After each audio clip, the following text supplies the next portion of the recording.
My,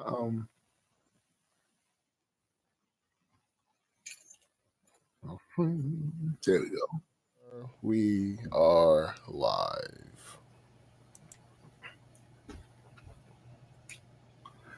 Yo, I hate everything. No, I hate mean, to be the one, right? No, you don't. To say anything on behalf of DJ Academics. What up, Jonathan?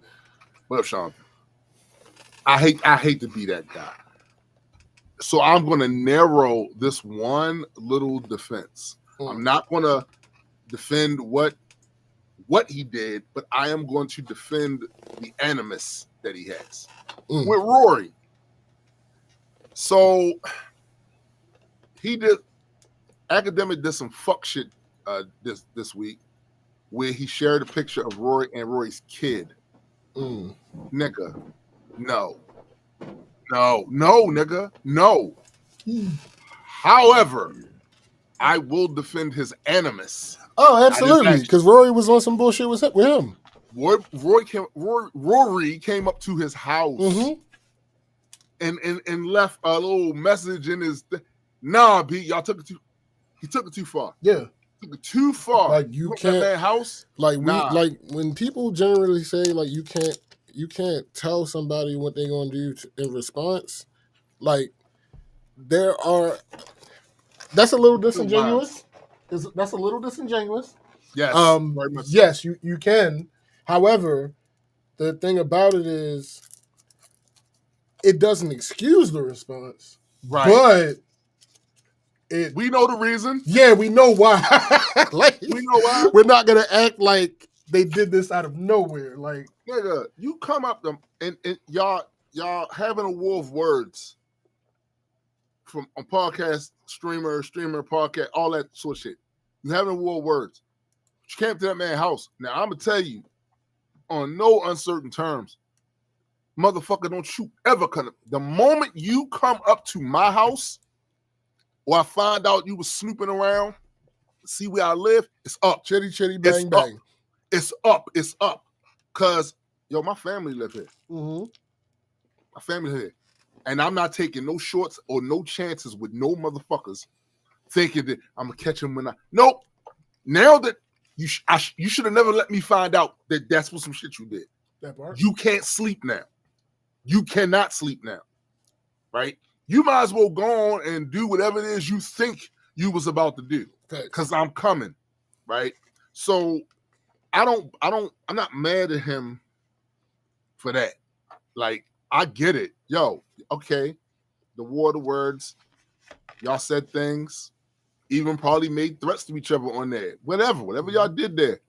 But you taking the next step to come up to this man's house and then leave a note in his shit, like on some mob shit.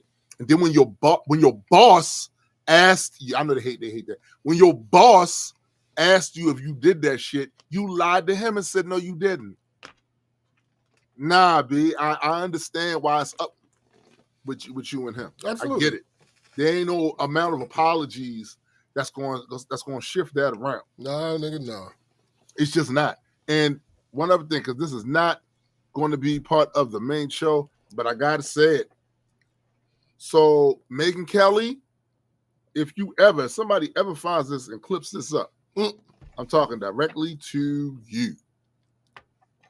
How many times on this show has me and SBJ said these people don't be defending Trump, they be defending themselves? Pretty sure if you was to go over any transcripts of the show over the years, that would pop up. If you flag that, that'll pop up a lot.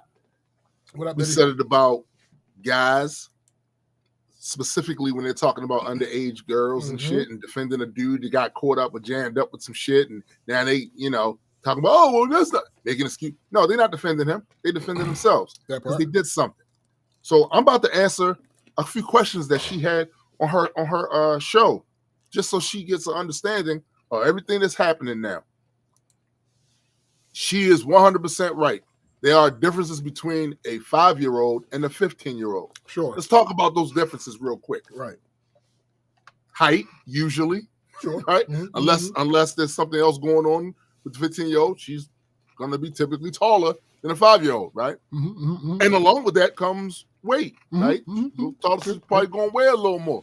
Also, unless this 15-year-old then failed a bunch of times or has some other learning disability going on, different grades. They're going to be in different grades because these are the differences between a 15-year-old and a 5-year-old. One major similarity, though, both are children. Both are children.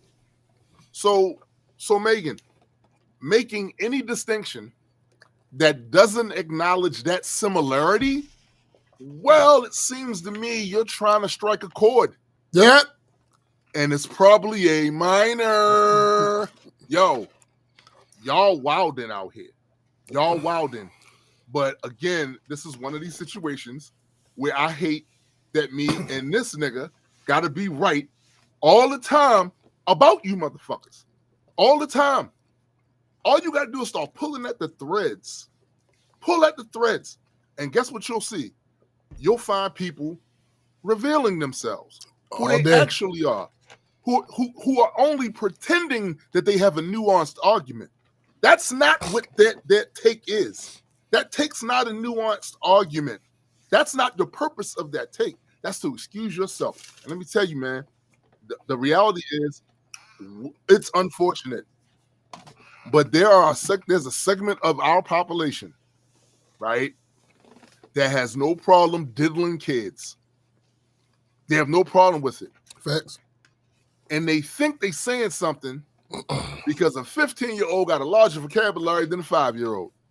What does that mean? Means absolutely nothing. They are still children. All right. Y'all revealing yourselves and all this child bride bullshit, because that's all of it comes from that. All of it comes from that shit. You seeing these kids as a viable sex mate is some of the sickest shit anybody could ever think of. I simply don't get it. You fucking adults. What's up, Biddy? You fucking adults running around here looking at these kids like that's a prospect for your urges and don't have a problem with it. Motherfucker, I'm 56 years old. You know, when I see a 20-year-old, they look like a kid to me.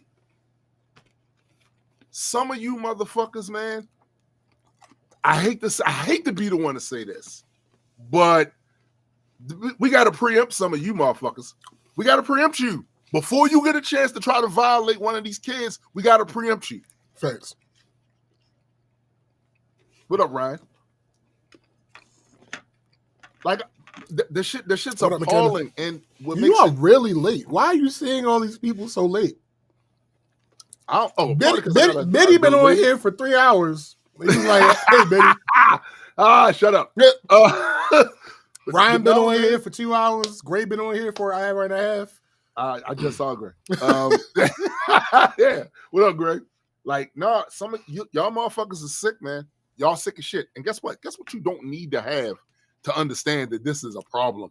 You don't need to be a parent. No. You shouldn't need to be a parent. Not at all. In any way, shape, or form. Word has it that Megyn Kelly has a kid. A 14-year-old. What are we really saying? What are we really saying? Y'all filthy. And I find it even more hypocritical because it was y'all that made this huge thing about this a pedophilia ring. Facts. Think about the children. It's a pedophilia ring. That's where the dissonance is. Right. Like, do you understand what we're talking? Do you not understand what we're talking about? Right. Because you must not. You couldn't possibly. You must not. Bro, it's appalling because when you think about it, like, damn, that would be a principled stand from you. Somebody who says, "Oh no, we gotta get rid of these pedophiles," and that would be a principled stand, even for somebody who I disagree with politically or everything else. That's a principled stand, and then we find out it's conditional. That's a conditional stand, right? That's not even a hard line for you either. It just depends on which side of the political fence the accusation or the finger's being pointed. Then all of a sudden you find a reason to make that okay. Right. I don't give a fuck which side of the political fence a politician is on. If you get caught diddling kids, fuck you. It's really that simple. There are no conditions. There's no nuance. There are no XP cheats. There are no infinite ammo codes that you can put in. Like, no, it's a black and white thing. This is simple. It should be simple. It should be the simplest. It should be the simplest decision you'll ever make. You know why? You know why this also makes this one of the reasons why this is the darkest timeline ever. Because what you motherfuckers say outside of your mouth publicly, what you're brave enough to say out of your mouth publicly, I can only imagine what's happening when nobody's there. That part. Darkest timeline ever. Oh yeah. It must be wild, the shit that's going on at your crib. The shit that went on at your crib when you was a kid, and now that you're an adult and have kids. Oh my God. What? Wild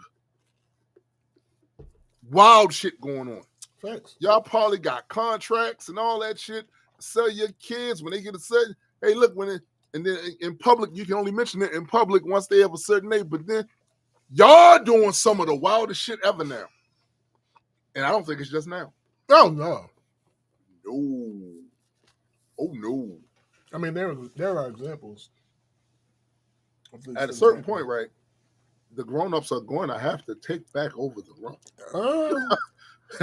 Will they though? Listen, if you want your kid to be safe, and you one of the normies out here who understand that shit's inappropriate and unacceptable, at some point, the adults have got to take back over the run. Because I'm going to tell you something. I don't know how many of y'all have ever had a chance to see this, because this did come out a long time ago. But they did a little, I think it was a made-for-TV type movie thing about Maya Angelou's life. And in this show, because I never read the book, but in the show, she was molested by a suitor of her mom's. Yeah, it was and Still I Rise. Yes. That was the name of the show. Yeah. Yes. Yeah. And when the uncles found out about that shit, what you think happened? What you think happened? It's time to bring that back. Yeah. It's time to bring that back. You touch any of mine. Yeah. You touch any of mine. My kids, my nieces, nephews, little cousins, homeboy's kid. Yeah. It's up. It's up. Thanks. But it's just amazing to me to see people in quote unquote high places, people that have so-called respectable careers out here making these nuanced takes about diddling kids. That's wild. That shit is wild. That's a wild statement. Bro. I'm gonna end this with one thing. 15 get you 20. Hey. 15 get you 20. Shit, maybe 25. Right. Let me catch up with these comments.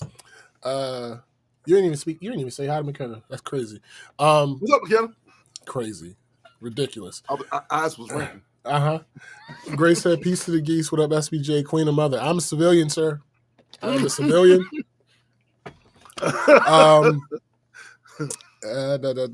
Grace says, "Audio sounds excellent." So I had a bad audio driver. Oh, so you just updated it? No, I deleted that shit. Oh. I was at my wit's end. I was trying to figure out like what the fuck is going on. What is the problem? Because it wasn't just the shit that y'all hear on the show. It was affecting my everyday usage of my PC, and I'm like, what the fuck is happening? I kept trying so many different things, and nothing was working. And then yesterday I was like, all right, I'm just completely uninstall my my mixer and every other audio source, and then I'm gonna slowly one by one. And I started with my my audio interface, right, and it was 2 entries, and I deleted the first one, right, and there was an immediate change, and I'm like, wait, what's happening? And then I was like, all right, I'm not gonna do nothing else. I'm gonna just let this rock. And going on, I want to say 12, no, not 12. Yeah, going on like 12 hours, no issue. Awesome. No issue at all. McKenna says, if the only way you can have empathy for someone is comparing it to someone you're close to, you have issues. Because honestly, it isn't even about them. It's ultimately about how it hurts you. Yes. Now, if you see something like this and it hits harder because of niece, nephew, or kid, whatever it is that age, that's understandable. But if it's the only way, no, you're a shitty member of society. Facts. Right. Right. Grace said these people end up working for the state and the county and the governments. Yes, bro. Families have to be strong enough to evoke fear that if you touch a member of the family, you're done. That's it. McKenna says, agreed, Gray, not essay, but my uncle put his hands on his wife years ago. When my mom found out, she threatened to help her leave his ass, take his kids, and that if he ever did it again, he would end up in the swamp where nobody would find him other than to get facts. He never did it again. Yeah. Hey. Yeah. Yo, let me put y'all down with something. My biological was a maniac. All right. Former military, non-vet, maniac. Big dude, too. That's cool. But when my uncles found out he put his hands on my mama, they chased him out of Maryland. He goes to New York. Well, see, the problem with going to New York is the Coopers are up there, too. Coopers tracked them down, found them, chased him out of New York. He ended his last days in New Jersey. It's like Grace said, the family's got to be strong enough to let it know, nigga, if you touch any of them, facts, if you find out, your life is over. It's over. Facts. But yeah, I need to put that out there because that was the wildest shit I heard this week. I just don't. I simply don't understand. Established person with the 15 get you 20. Keep playing stupid. Keep playing stupid.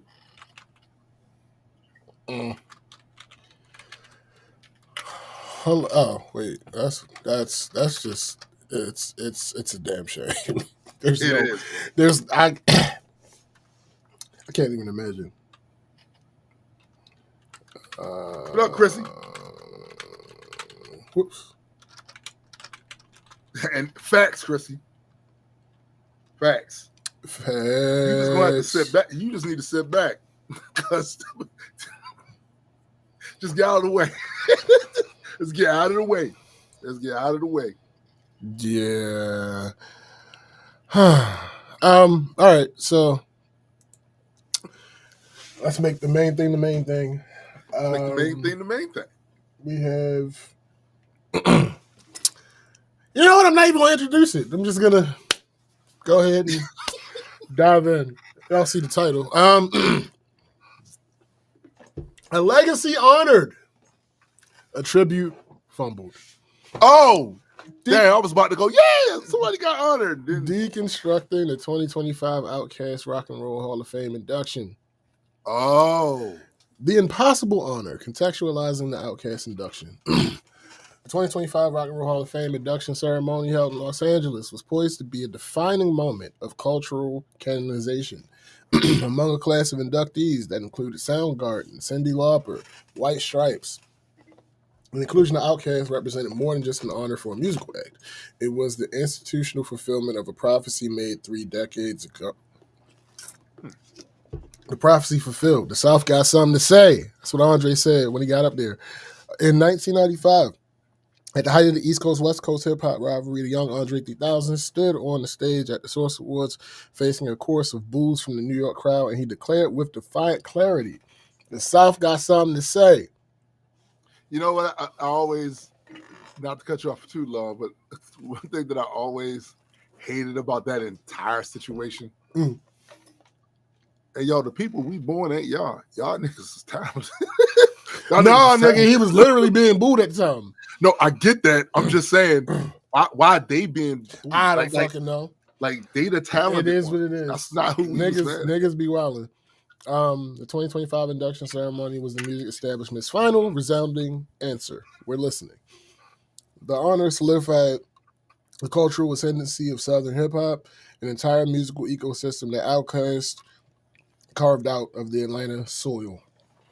The induction was the definitive institutional acknowledgement of Atlanta's role as a driving force in global music.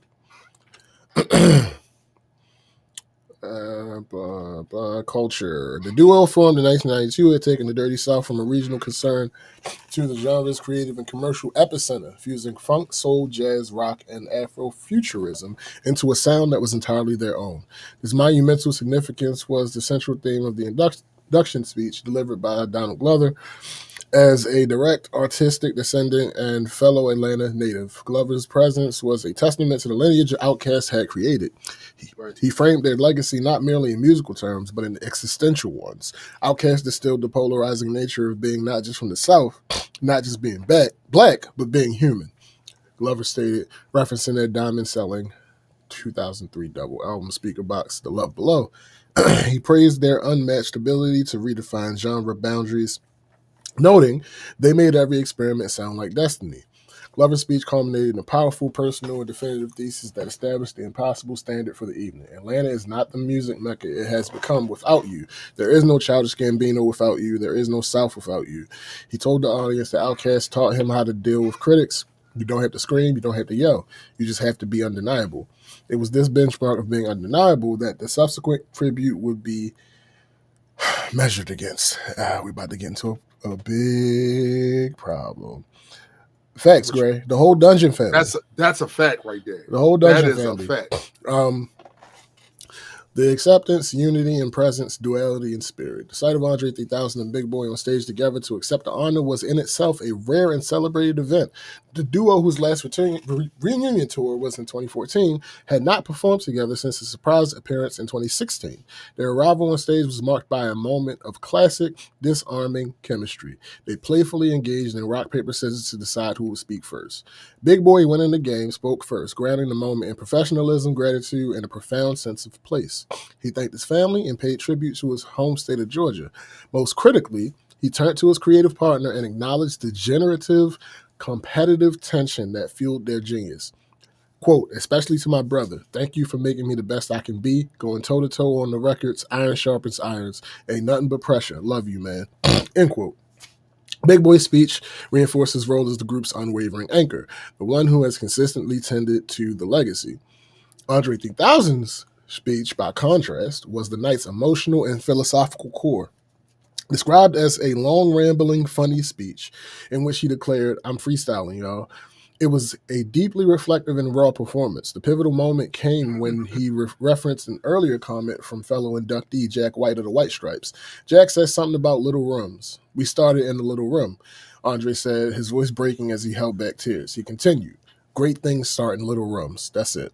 This was a direct emotional homage to The Dungeon, the iconic basement studio belonging to the family of the late legendary producer Rico Wade, where Outkast and the entire Dungeon family collective began. Andre took the opportunity to thank Rico Wade's family for the sacrifices they made, joking that they had to sacrifice their home for us to make music and doing nefarious things as well. As he spoke, the duo was flanked on stage by members of the Dungeon family, a visual reinforcement that this honor was not just for two men, but for the entire collective that redefined Atlanta's sound.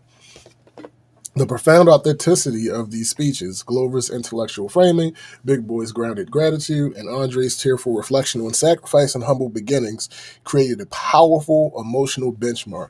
The acceptance was about family, history, and the sacrifices made in little rooms. This raw, heartfelt presentation stood in immediate and stark contrast to the disjointed, artistically flawed, and critically panned tribute medley that followed. I knew this was coming. Listen. Great. Did you hear the build-up, right? his build up to take us all on this journey of memory and nostalgia and respect for the arts, only to show how somebody fucked up. Only to show how somebody fucked up. Oh God, a medley that felt less like a family reunion and more like a disconnected corporate booking. The Ghost in the Room, Andre 3000's silent statement. The pivot from the triumphant induction to the controversial tribute was immediate and jarring. The central destabilizing factor, the original sin of the performance, was a decision made by one of the honorees. Andre 3000's conspicuous absence from the musical medley would come to define the entire narrative of the night, creating a vacuum that the subsequent performance could not overcome. The decision that defined the night. The core fact, reported consistently across all channels, was that while both members were present for the speeches, Outkast didn't perform together. Andre 3000 did not take part in the live tribute medley and chose to sit out. He remained a present but absent figure, watching the entire spectacle from the wings. Big Boy, ever the showman, was also part of the performance, leading the charge alone. This decision immediately fractured the celebratory narrative. The online reaction was instantaneous and visceral. The consensus was not just disappointment, but fury. The dominant question that echoed across fan forums and social media platforms was, why didn't Dre perform? This became the primary lens through which the tribute was viewed, shifting the tone from celebration to confusion and critique. While the fan reaction was one of shock and matter of fact, are we gonna? Yeah, blah, blah, blah. Okay. While the fan reaction was one of shock and anger to seasoned observers of Andre 3000's recent career, his decision shouldn't be a shocker. His artistic trajectory has been one of public and deliberate withdrawal from the persona of Andre 3000, the rapper. He has publicly shared his disinterest with rap, eschewing it of late in favor of playing the flute. A pivot that is not a temporary whim, but a sustained artistic practice. He has not performed with Outkast since 2016. And even sat out a Dungeon Family reunion just a month prior to the induction. His own words have reinforced the artistic distance. December 2024, he stated that that new Outkast music is further away than it's ever been, citing a lack of chemistry and desire. Fan speculation captured in online discussions has theorized that he may feel uncomfortable rapping some of the shit he did in his 20s. His decision to abstain from that performance can thus be framed not as an act of spite or disrespect, but as one of profound, if inconvenient, artistic integrity. He was present to accept the honor for the work he did, the work born from that little room. He was simply unwilling to perform an identity he no longer inhabits, even for one night. This decision, however artistically principled, was the primary catalyst for the tribute's failure. It created an unfillable void that hung over the entire medley. All right, before I get into the next part, I gotta interrupt this report real quick. All right. We have to interrupt this report for. Oh no, it's not breaking. For the longest time, it is actually. It's a change in my stance, my public stance. Oh, okay. For the longest time, I was a proponent of the idea that Andre 3000 is in a category. I'm not talking about a specific number. Yes. But in a category of GOAT, right? Mm-hmm. I'm not talking about Outkast. I'm saying specifically him. Talking about specifically him, right? And that's not any slight at Big Boy. That's not saying he isn't. But I'm just talking about Andre. Because I know niggas do that. Niggas be disrespecting Big Boy's pen like he can't rap. And it bothers me so much. It's not true. It's just it's simply not. And y'all be acting. But no, that's not why we're here. That's not why we're here. That's not why we're here. I have long held that he belongs in that Dre belongs in that group. That group that people argue of who is the actual greatest to ever pick up a pen. Mm-hmm. Andre belongs in that group. I've always argued that. And I've always fought against valid arguments that go against that idea. Mm-hmm. Chief among them, the solo album, what's the word I want to use? The lack of solo albums that Andre has. And I've always fought against that. One of the reasons is his twin flame musically, if you want to use that term. Lauryn Hill. Niggas, until this whole thing with her being late and not showing, not caring, came up, niggas have revered Lauryn as the best female rapper. Yeah. She only has one single album, one solo album. And on most of the albums, she's not rapping. Yeah. You know what I think the reason for that is, though? So if you look at the quality of her raps, the density of the bar structure and shit, like how much of it do you have to hear to know that, and then hear other people and then go, yo, seriously? Right. But here's the thing. Here's the thing with that. I'm not even gonna go there. Nope, that's not what we're here for. That's not what we're here for. All right. So Andre, I always fought back against that idea because, similar to what you just said, listen to the raps, right? I've always fought against that idea. Listen to the raps. Listen to the raps. Listen to the raps. What I will say is that in recent years, he's been making it really hard for me to defend this stance because, I'm almost 50. What I'm gonna rap about? Colonoscopies? No. Listen to Nas's late career resurgence. Listen to Jay-Z's 444. Yep. You're not talking about that same old shit. Listen to your partner in the Dungeon Family, Big Mike. Listen to his fucking Michael album. Yeah. No. You're being disingenuous, right? I don't even think that's the reason. I think that's just his stated reason. Yes, right. You're being disingenuous. This is not true. But now, for the first time, I have been swayed. I will never argue with anybody again that he belongs in this category because he would not even perform in his induction to the Rock and Roll Hall of Fame.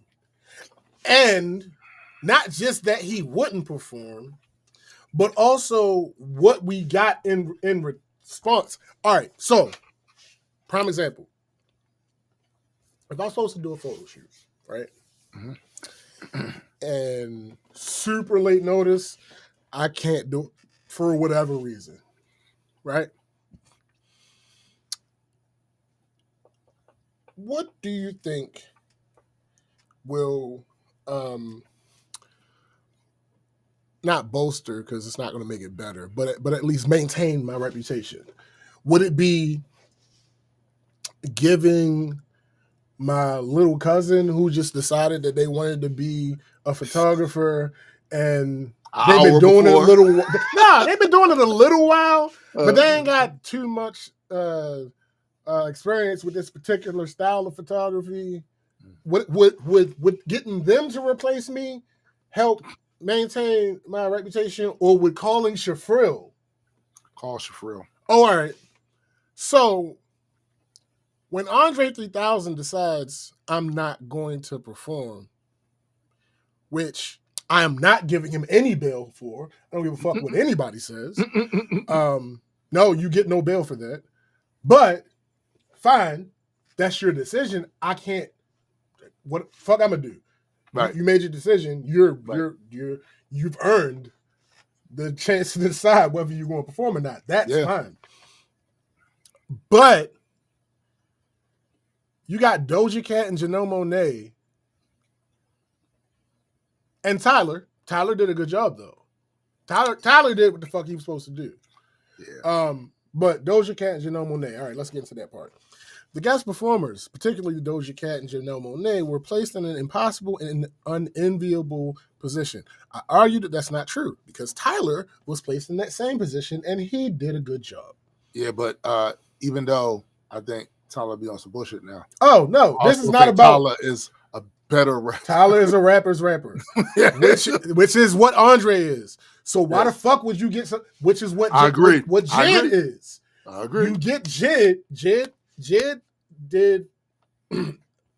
performed with Big Boy for the first song. Then it was Doja.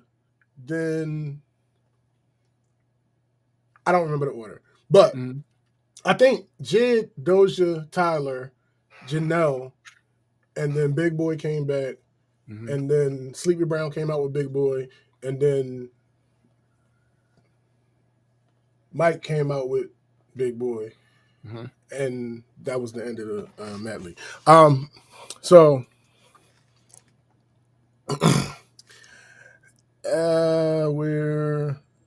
they were no longer just honoring the duo's legacy. They were forced to act as substitutes for Andre 3000 in front of Andre 3000 while he watched silently from the shadows. This dynamic drained the medley of its celebratory joy, turning it into an awkward audition to fill a role whose original occupant was present and implicitly protesting the performance itself. This context all but preordained the hot mess that was to come. What up? Let me ask you a question before you continue. Doesn't it seem like to you that not only what up, GA? Didn't he want to what up, GA? Not only didn't he want to perform, that he literally did not contribute creatively to the performance at all. Yeah, that's what it seems like. Because of actually, no. All right. Here's the problem with that assessment, right? It creates a catch-22. Because as much as I would like to pile on to him and say, you couldn't even be bothered to help set up the performance, the problem with that is that leaves that on Big Boy. And that means that we're saying that Big Boy chose Doja Cat and Janelle Monáe. Hold on, I'm not prepared to do that. I'm not prepared to do that. Because I fuck with Big Boy.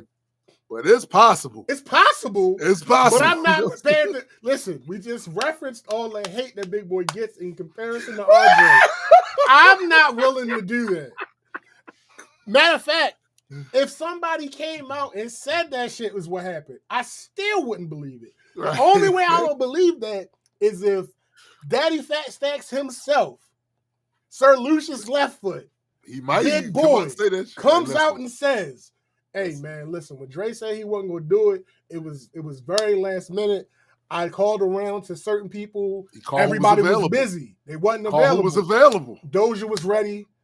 Janelle was ready. That's what happened. Was available. That's the only way that I'm going to believe that scenario. What I'm saying to you is all of those things could be true. It could be they did. Once Andre decided he was not really participating in none of that shit, it's like, fuck. Maybe Andre strung him along for a minute too. Possible. So it became last minute type shit. And they was like, all right, who can we get? And they probably called all the people you and I would have liked to see get up there. Yeah. And they was like, damn, bro, I would love to do it, but I'm booked to do this. And as money is like real lean, not for Rock and Roll Hall of Fame, my guy. No, not them. Not for Rolling Stones. Are they paying people for getting up there to perform? I don't fucking know. I'm just saying we can't assume that money was the issue. It's the Rolling Stone. Listen, all I'm saying is if nobody gets paid for that performance and somebody has a paid gig that they about to get money and bread. Oh, sure. But here's the thing. Jid was still there. Tyler was still there. If you would have got Jid to come out first, if you'd have got Jid to come out for AT Aliens, then Tyler to come out for Bombs Over Baghdad, then Jid to come back out for Miss Jackson, then Tyler to come back out for Hey Ya. How did he not even do Hey Ya? That's crazy. Yo, first of all, GA is bugging right now. He said, Andre said, I'll do it if I can play my flute. Like, what are you talking about? Like, no. There's no way. There's no way that How do you not do Hey Ya, yo? Yo, you have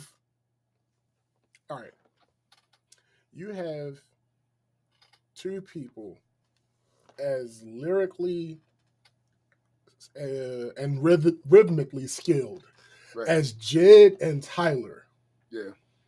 And you think that it's a better idea to get the girl who thinks she's a cow, bitch, I'm a cow, and she was selling feet in racial chat rooms. Boy, I'm glad because I was about to say the cow shit was out, but I wasn't. It's the other shit. You decide to get her and a singer who doesn't rap. Now, mind you, she could have done a good job. Matter of fact, we're gonna get to her. I'm not even gonna talk about her yet.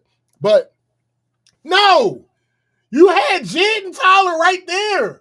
And it's not a situation where they had to go or nothing, because for the last song when they did the whole world with Killer Mike, Jid and Tyler came back out at the last song. Right. So it ain't like they dipped enough and they were still there. And there's almost nothing you can do to convince me that Jid wouldn't have did it if you asked. Tyler wouldn't have did it if you asked. They would have done it. There's no way in the world. They'd have did anything. Here's the thing, bro. Like, for me, it just seems weird that Hey Ya was such a big crossover song, right? Mm-hmm. And it reached markets that they didn't think any rap group could reach. But I don't know why they thought that, because Run DMC had a bunch of rock crossover type shits that people thought back in the day wasn't going to go, and fucking went, right? Yeah.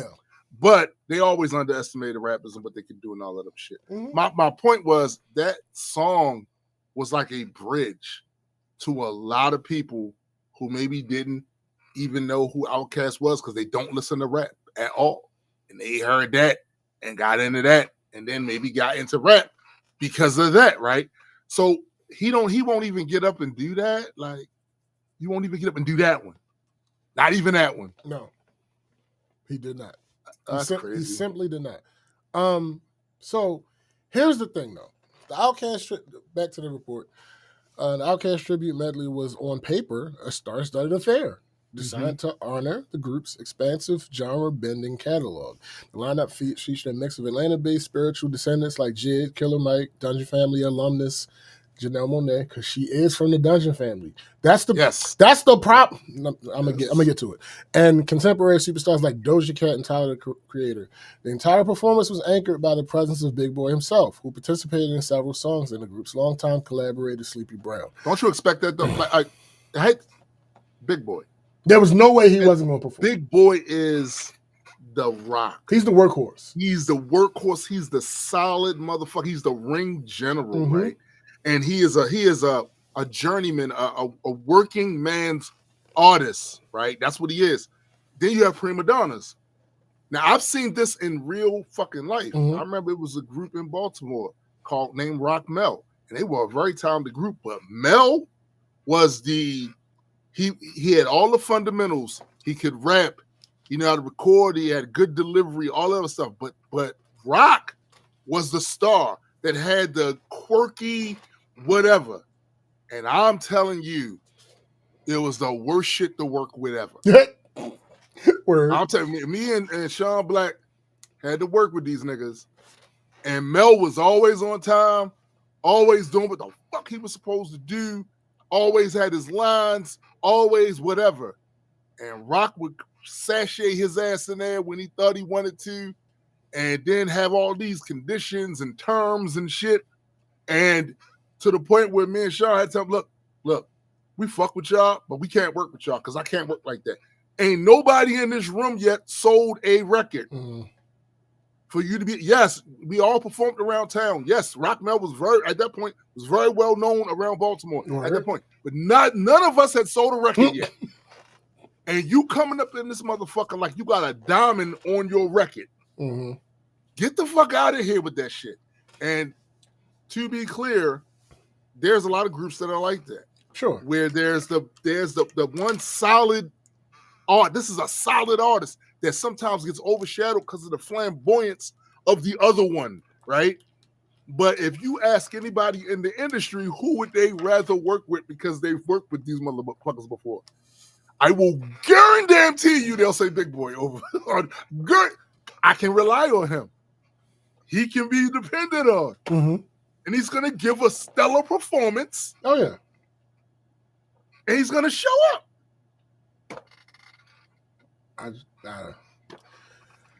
Of course, Big Boy did his thing. Of course he did. So, the anatomy of medley. The medley structure was a 6-song tour through Outkast's most iconic hits. Song selection, performers, and critical reception are summarized below.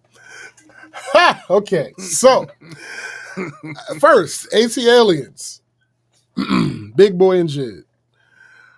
The critical and fan reception, positive/neutral.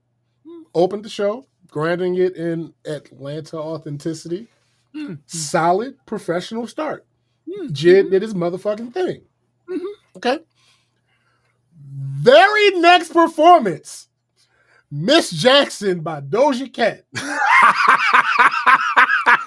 Critical and fan reception, disastrous / the core failure.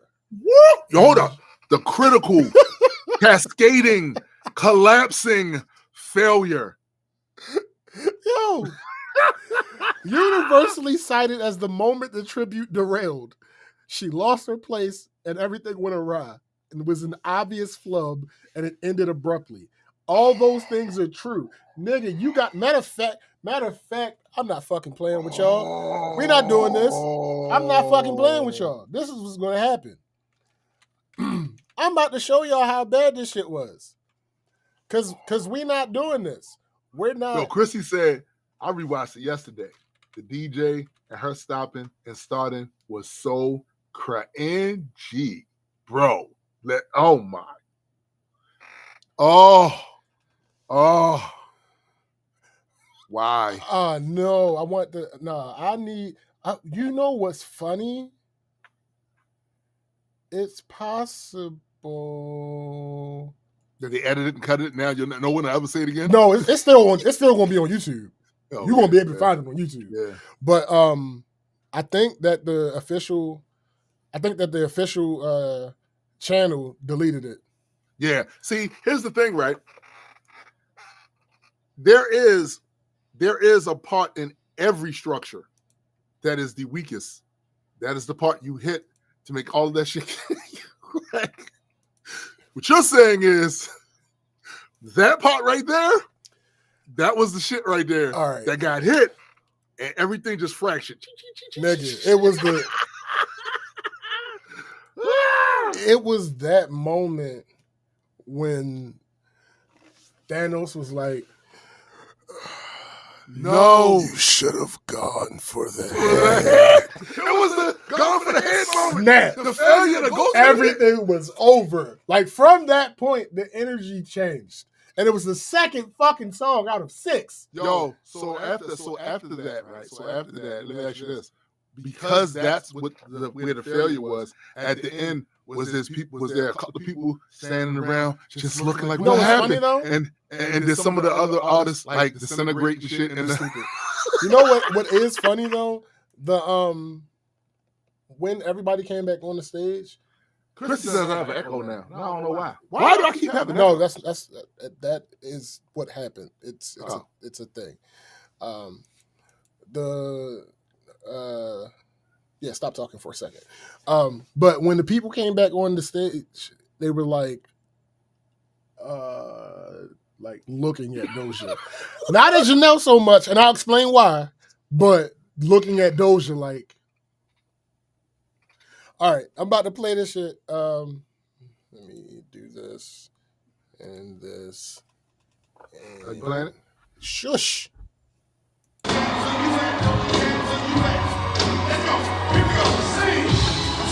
Jackson, I am for real.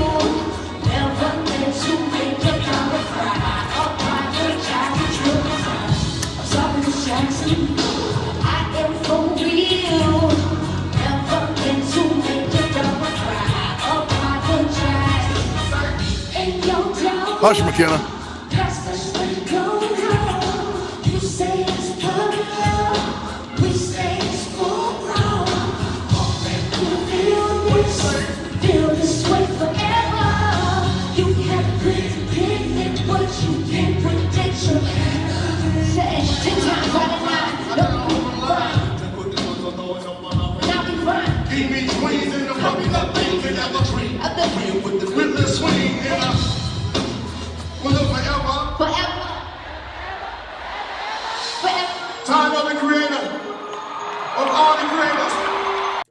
All right.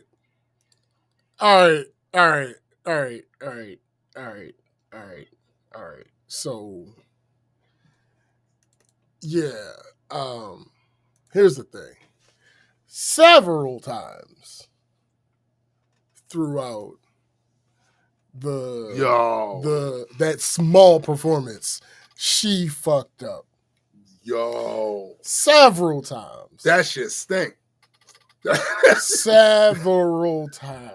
That shit stinks. She fucked up the song. Now, there are legitimately people out there who are trying to blame the DJ. No. The DJ saw what the fuck was happening and decided to move the fuck on. That's what happened.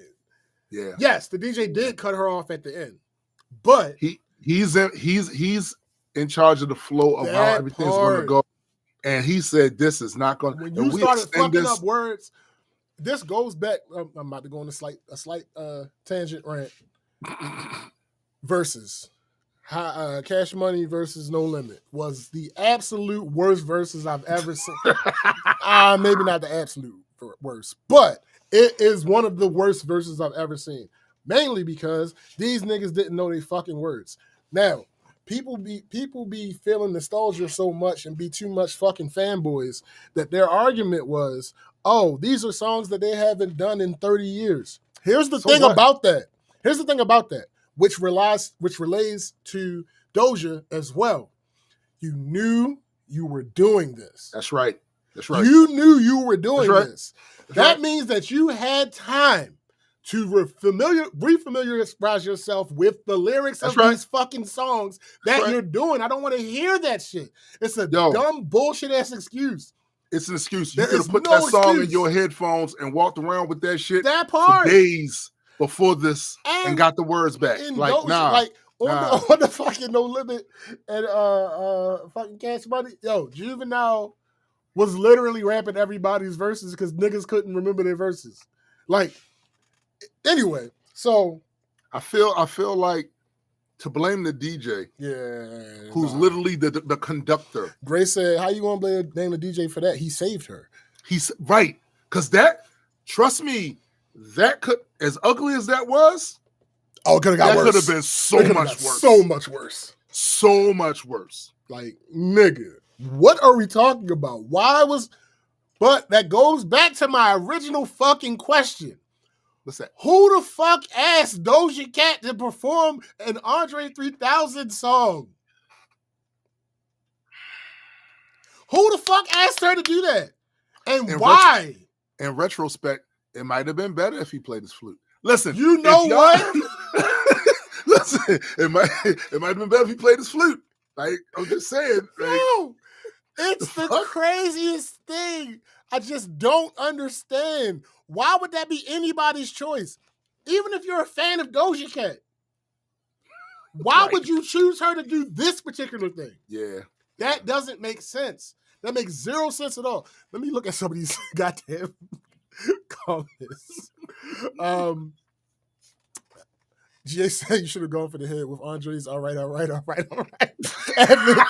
playing in the background. Because it said tell him to be quiet. That is impossible. E said you cringe already. Why? Sean P said, did I see flying drones as well? Probably. They probably were recording. Obviously, this wasn't the original footage. This was footage taken from the crowd. Yeah. Yeah, I have nothing against Doja mostly, but I rebuke this. Hey, Kenneth said, plus if you were going to have Doja and Janelle, I honestly think it would have been better to adjust the song a bit for Janelle. I feel like she has a better tone for that. I have thoughts on that. I'm going to get back to that. E says, no, I do not like that at all. Read that already. E says this ain't the DJ's fault. Kenneth says she fucked up and the DJ decided nobody needed to be subjected to this anymore than they have already. Let me see. Right, who the fuck asked her? Bad idea. Kenna said also just because they haven't performed the song in decades doesn't mean it still isn't on radio. Fact. In radios, in movie soundtracks, etc. It's There is not no exactly way. like it's There's lost no way media. to act like you couldn't Because find the that's not song. how songs work. That reminds No, me it's- of them old people that will hear a young person singing an old song and be Yup. like, "What you know about this?" No, about They that. didn't stop playing the fucking song when you heard it. Like, what are you talking about? Ah, That's the listen, weirdest thing in the. What are you talking about? listen. They didn't There stop is playing the no song. excuse. And especially if it's like somebody you spend a lot of time with, nigga, I heard it when you were playing it. Yeah. What do you Yeah. mean? But Yeah. anyway, Yo, there's no excuse. There's no and blaming the DJ is weak sauce. facts. He saved. That would have been Because so. she Woo! fucked up. Yo, imagine in wrestling, right? A wrestler goes for this huge spot and botches it. Mm-hmm. The other wrestler, and just in time, gets up underneath them so they don't fall and break their neck or some shit like that. And then the crowd blame him for botching the shot. Like, no, he saved this man's life. Saved his career. Like, what are you talking about? Like, what are we talking about? All right, so that was that was Doja. The next was Bombs Over Baghdad, Tyler the Creator, fan, crowd, critic reception, unambiguous success. The night's sole redemptive moment, electric. He killed it, restoring a little dignity, show stealing.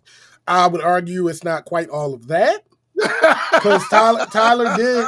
Tyler, what I appreciate most about Tyler's performance, right? Because Bombs Over Baghdad is not an easy song to rap. So No, it's not.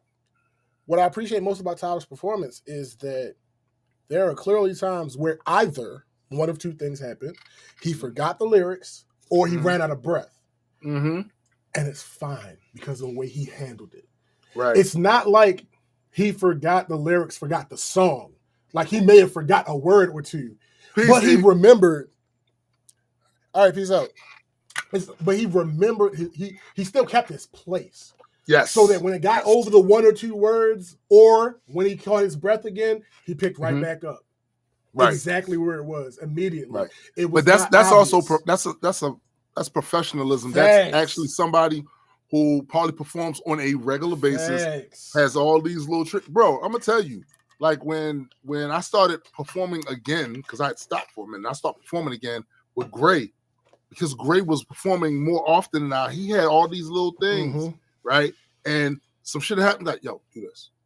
Oh, get it. I remember. I did not. Bam. That comes from you performing all of the time, Right. and being a consummate professional. As much of an asshole as Tyler is, the only reason that he's been allowed to be an asshole all these years is because he's talented and he's a talented performer and shit.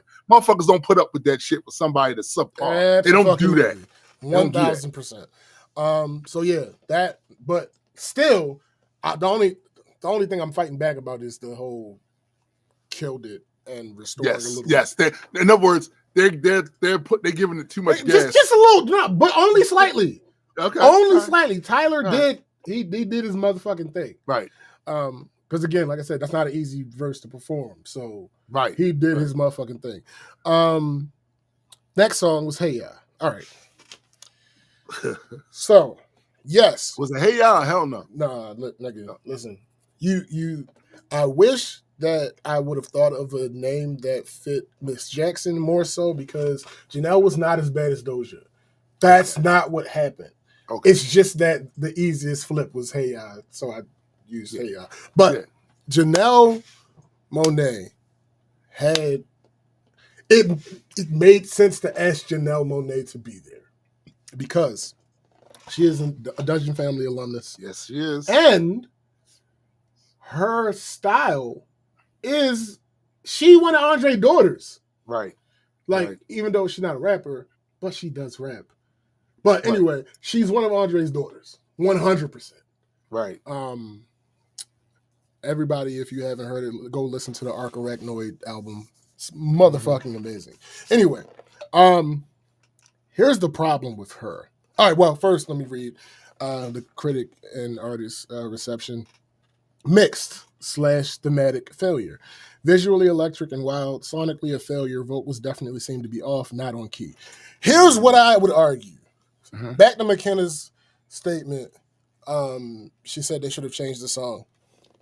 I don't think I've listened to enough Janelle Monáe to know that they did not need to change the song. That she is vocally capable of performing that song and making it her own. That is not what she did. It appeared as though she tried to match Andre's tone. Yeah. And that did not fucking work. And that's the failure. That was the failure. It was terrible. It sounded horrible. And then the only the bad parts were her doing the verse in Andre's tone, which ended up not being in Andre's tone, so it all sounded off. And then at the end, when she was like on the floor screaming and shit, like, all right, you're doing too much.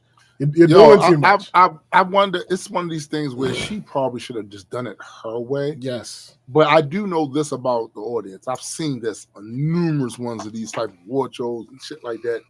So somebody else comes out there and does a version of the artist that's being celebrated's music, right? And they do it their way. The first thing I usually hear from motherfuckers is, man, how come they didn't do that shit the way to... Yo, shut the fuck up. Yeah, it's a reason why they didn't do it that way. And most of the time, performance. Yes. Most of the time is because, all right, let's just think about it logically. Let's extrapolate. If an artist is receiving a tribute, generally, that means they were pretty damn good. I'm just saying, generally, that's what that means, right? A good portion of people who are pretty damn good, they are one of ones. A good portion, not every single person that's pretty damn good. Some people just that technically good that they can just do shit, right? But a good portion of people that are just pretty damn good are one of ones, right? So attempting to completely emulate them is futile. That is kind of Andre on Hey Ya. That's true. His rap style, there are rappers who can emulate a specific verse. Absolutely. Right? Tyler did Andre's verse on B.O.B. pretty much how Andre did that verse. Bro, there are 8-year-olds that can do the rap. Yeah. So it's not necessary. Yeah, so I know what you mean. Like, but Hey Ya, to try to one with Andre, especially if you're a woman, you should not have attempted that. Yeah, like as I sit here in my head now, it's like, nah, like that wasn't the way to go with that. I don't know whose decision that was to do that. Maybe it was her decision to try it, but I would have to think there was some rehearsing. Well, wasn't this? I don't know how these things work, right? And I imagine they do rehearse, right? But what rehearsal means is different for every performance. So who knows how she did it in rehearsal, right? And who knows if she did it one way in rehearsal and then got out there and did it completely different. Yeah, she could have nailed it. Rehearsal could have been the great. Right. Listen, rehearsal could have been the greatest. Could have been the greatest performance that ever happened in life, in the world. It just didn't get on camera. Like, she might have been in that bitch, and then the roof suddenly came off. Doves started descending. Like, that shit could have happened at rehearsal. That's possible. It's possible that RJ went up, bowed, and right. Said, all that shit could have happened at rehearsal. You did that better than I did. Right. All that could have happened. It came up with the. This is your song now. Like, all that shit could have happened at rehearsal. That's not what happened on show day. Yeah, it's not what happened on show day. McKenna says, doing it her way is more of what I meant for Doja's flop of a song. I don't know enough about music to know if the original key or something else would fit her voice well. So if they had to do minor tweaks to it, is what I meant. Yes, I agree with that. So Doja, nothing would have saved Doja. This is nothing. Nothing. Yeah. At this point, did they even need Doja if she wasn't going to bother to learn the songs? It was a 6-song medley. I think they would have been fine with the OG members that did participate in Janelle. Well, again, Jid could have did Sorry, Miss Jackson. Yeah. Tyler could have did Sorry, Miss Jackson. Yep. I wouldn't be mad. I understand why this probably wouldn't happen, but I wouldn't be mad if Big Boy or Killer Mike did Dre's verse on Sorry, Miss Jackson. I wouldn't have been mad at it because they was around during that time. Obviously, Yeah. of course, Big Boy, and they know exactly what went into. You know, Yo, I bought Killer Mike's first fucking album when that shit, and I was pleasantly surprised. I said, yo, this all right. Mike can rap. This all right. If you want to say a bunch of other negative things about him, go ahead. But that nigga can rap. You can't deny that nigga pen. I remember because I probably was one of the only ones or the first ones in the neighborhood to get his shit. I remember, yo, listen to this. Who that? This Killer Mike. He brought the old dungeon shit down. But what? Yo, yo. You know what the fuck he doing on the beat. What he doing? His concepts. I think more than anything else, his concepts. I was fucking with like. So the next song was The Way You Move. That's Big Boy and Sleepy Brown. Sleepy Brown was there. The reception, positive, neutral, and authentic signature first moment performance of a song's original guest. Of course, it's the actual people that sing the song. Yes. Right. Whatever. That's going to be good unless something's wrong with their voice or something. That's right. That's great. Last song, Whole World. Again, Killer Mike came out, did his verse. The reception, full stage finale with the song's original Grammy-winning guest. Yes. Killer Mike killed that shit. Yeah. So the data in this breakdown reveals a stark pattern. The performances anchored by Big Boy and his original collaborators were stable and authentic. The tribute's volatility and critical failure center entirely on artists tasked with filling Andre 3000's void. Right. The critical consensus aligning with the terrible narrative was that the medley was a disjointed and deeply flawed effort. Multiple reports from Consequence labeled the performance somewhat of a hot mess. The performance was fragmented, lurching between authentic, grounded moments and catastrophic failures. The entire affair was destabilized from the start by Andre's absence, and the critical failures of his substitute served as the accelerant that turned a potentially awkward situation into a full-blown disaster.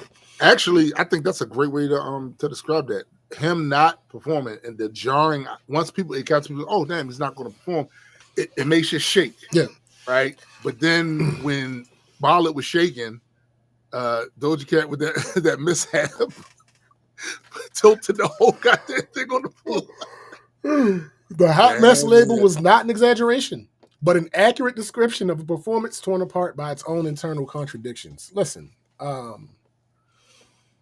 the tribute's downward spiral began precisely at the second song, tasked with performing Miss Jackson, arguably Outkast's most globally recognized, Grammy-winning, and narratively complex single. Doja Cat's performance became the defining technical failure of the night. Back to Doja Cat. Hold the fuck up. The other thing about this is that's probably their biggest song as a duo.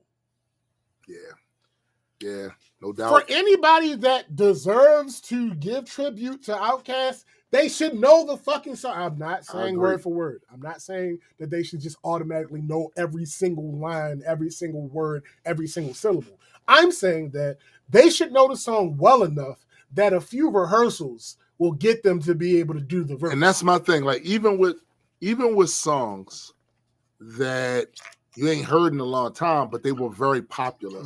All it takes is a few run-throughs, and then you start remembering the lines and this, that, and the third. The fucking song has the wedding march as the fucking sample. Facts. Like that, and also the other reason it's no really excuse for this. It's one thing if you're talking about the average lay person that doesn't perform, doesn't get in front of people, get the butterfly game going on. Though I would argue your layman Outkast fan would have done a better job than Doja Cat. Probably so. But they probably did an excellent job in the audience. Facts. Singing it. You know what I'm saying? Somebody should just give them a mic. They ain't got to come up there. Just give them the mic and let them do that shit in the audience and shit. Hey. Listen. Gray and I, we performed at the Celestial War event, right? One of the songs that we did, I flubbed the line. During the performance, though, we pointed the mic at the people that was in the front Very row, simple. and they were doing it. Very simple. And the crazy thing about it What up, is, Cindy? on the video, you can hear the crowd still rapping. Yes. You can hear the crowd still rapping. For the life of me, I don't remember. I wasn't looking at it, actually. I don't remember if she had an actual mic in her hand or if she was mic'd up. So I don't remember that part. But if she had a mic in her hand, simple. Yeah. Until she got her bearings back. Yes, bro. Yes. Like I said, these are old school tactics that come with performance. Yo, there are people pick up on who perform who will start a song and let the say crowd one or two words and then just Yep. And then, listen, there is a place for that in performance because at the end of the day, the live performance is about the fun, the interaction. It's about the celebration of the fact that this is the artist y'all been pining over wanting to see, blah, blah, blah. And this participatory thing is like they trying to have a connection with the fans. If the fans are having fun, that's all that fucking matters. So if that singer or rapper gets up there, starts his rap, they start rapping, he does this, they respond positively, that is a good performance because that's what live performance is. So she could have done that shit because they were still rapping like, it's part of the performance. Like you said, when she got her bearings, caught herself back up into the rhyme, she goes back into, that part. Yeah. The medley begins silently with Big Boy and Jay performing AT Aliens. Then Doja emerged from Miss Jackson. What followed was a moment of high-profile collapse. Yo, I'm mad at them coming with all these different ways to say. Somebody should have walked out to the stage with a mic and tapped Doja on the shoulder, like, you know, you fucked up, right? The consensus from multiple critical reports is blunt and unanimous. Doja Cat came out for Miss Jackson, but lost her place and it went awry. This was not a minor recoverable stumble. It was, as one social media report noted, an obvious flub. So severe that she even got looks from the other performers. Another review observed that the performance ended abruptly after she either messed up the lyrics or had sound issues. This technical failure was the tribute's most visible wound, a moment of such jarring incompetence that it shattered the event's prestige and confirmed the audience's worst fears about a tribute without Andre. Yo. Complicated. Here's the problem. That the other artists looked at her. Right. Yo, that is crazy. Here's my biggest issue with this. And I referenced it when I talked about this goddamn no limit and Cash Money thing. By the way, what's hilarious is that everybody in Cash Money needs new names. Every single person. Yeah. Lil Wayne, Baby, Juvenile, Manny Fresh, Juvenile, BG, which stands for Baby Gangster, Young Turk. Y'all need new names. All y'all niggas need new names. Yo, y'all niggas almost 50 now. Y'all sitting around here talking about, I'm young this, I'm baby that. Nigga, fuck out of here. You father time. That's what you need to tell yourself. McKenna said, I have a horrible cat scratch voice and I've only occasionally listened to these songs over the years and I could have probably done a better job than Doe. You absolutely could have. Yeah.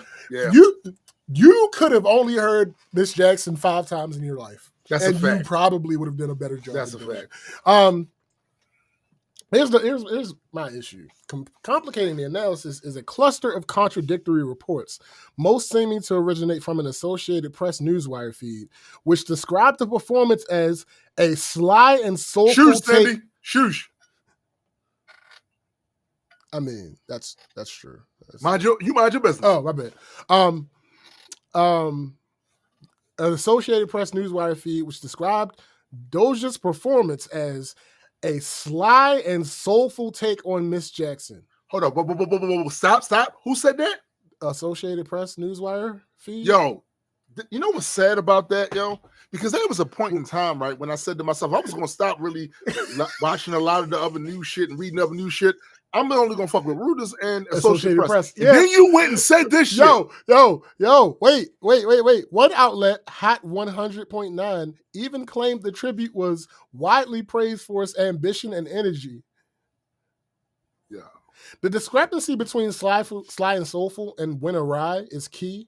The sly and soulful description suggests a deliberate, reinterpretation was attempted. Doja Cat, an artist known for her chameleonic, often irreverent and pop-centric persona, was a high-risk choice for a song defined by its raw lyrical confession. It appears she attempted a stylistic overhaul of a sacred text, a move that is artistically ambitious, but in this context, fraught with peril. The failure was therefore twofold, and the competing reports likely capture different ends of the same event. Yo, do you smell that? So a bunch of bullshit. Smells like industry plant. Here's the thing about that, right? Funny enough, I ain't gonna hold you. Doja might have done a better job of Hey Ya than she did with Sorry Miss Jackson. That would have fit much better. That would have fit her so much better. When the fuck have you ever? Listen. I don't know any Doja Cat songs by heart, right? I would argue. I'm fully confident in asking this question. When the fuck have you ever heard Doja Cat bar some shit up? Yo, so to be honest with you, I've only heard the dumbass cow shit. That was enough for me to go, I'm not into that. I have never heard anybody who has listened to her say, yo, she put niggas behind bars. Thanks. I've never heard that. I've heard several of her songs. I have never heard her bar niggas up. Especially nothing that's as vulnerable as Sorry Miss Jackson. Like, no, I've never heard that. Like, yo, in retrospect, she probably should have done the diss that Jada Kiss and them did 250. You're stupid. She probably should shut up. But I legitimately think Hey Ya would have been better for her stylistically. Because she does have that pop side to her. Right. Like that would now, I don't know if she'd have been able to get the note, right? I don't know. And also, even though Miss Jackson was a huge fucking song, that was hip hop. Yeah, that was not a pop song. It just so happened to be popular. Yeah. That shit was hip hop. I don't know. So it goes back to visually, Monet's performance was an undeniable spectacle. This was not a static, reverent cover. It was an explosive, high-energy takeover. Reports describe her as having electrified the crowd with her buoyant moves. That is true. That happened. I seen it. She shook like a Polaroid in the audience in a wild performance that saw her move in the crowd, on the table, and on the floor. That is true. I seen it. It happened. She brought the manic energy and visual flair that the song's iconic music video demands. Again, that's true. I seen it. However, this visual triumph was completely decoupled from its sonic execution. The critical and fan reception of the music was overwhelmingly negative. A Reddit comment summarizing the show's flaws noted that while I absolutely love Janelle Monáe's energy and stage presence for Hey Ya, her vocals definitely seemed to be off. Another comment was more blunt. Her voice was not on key for most of her performance. I don't know if she was nervous, but she was off. Yo, motherfuckers told me having no mercy. No, not at all. No mercy. The terrible nature of this performance was not simply the off-key vocals.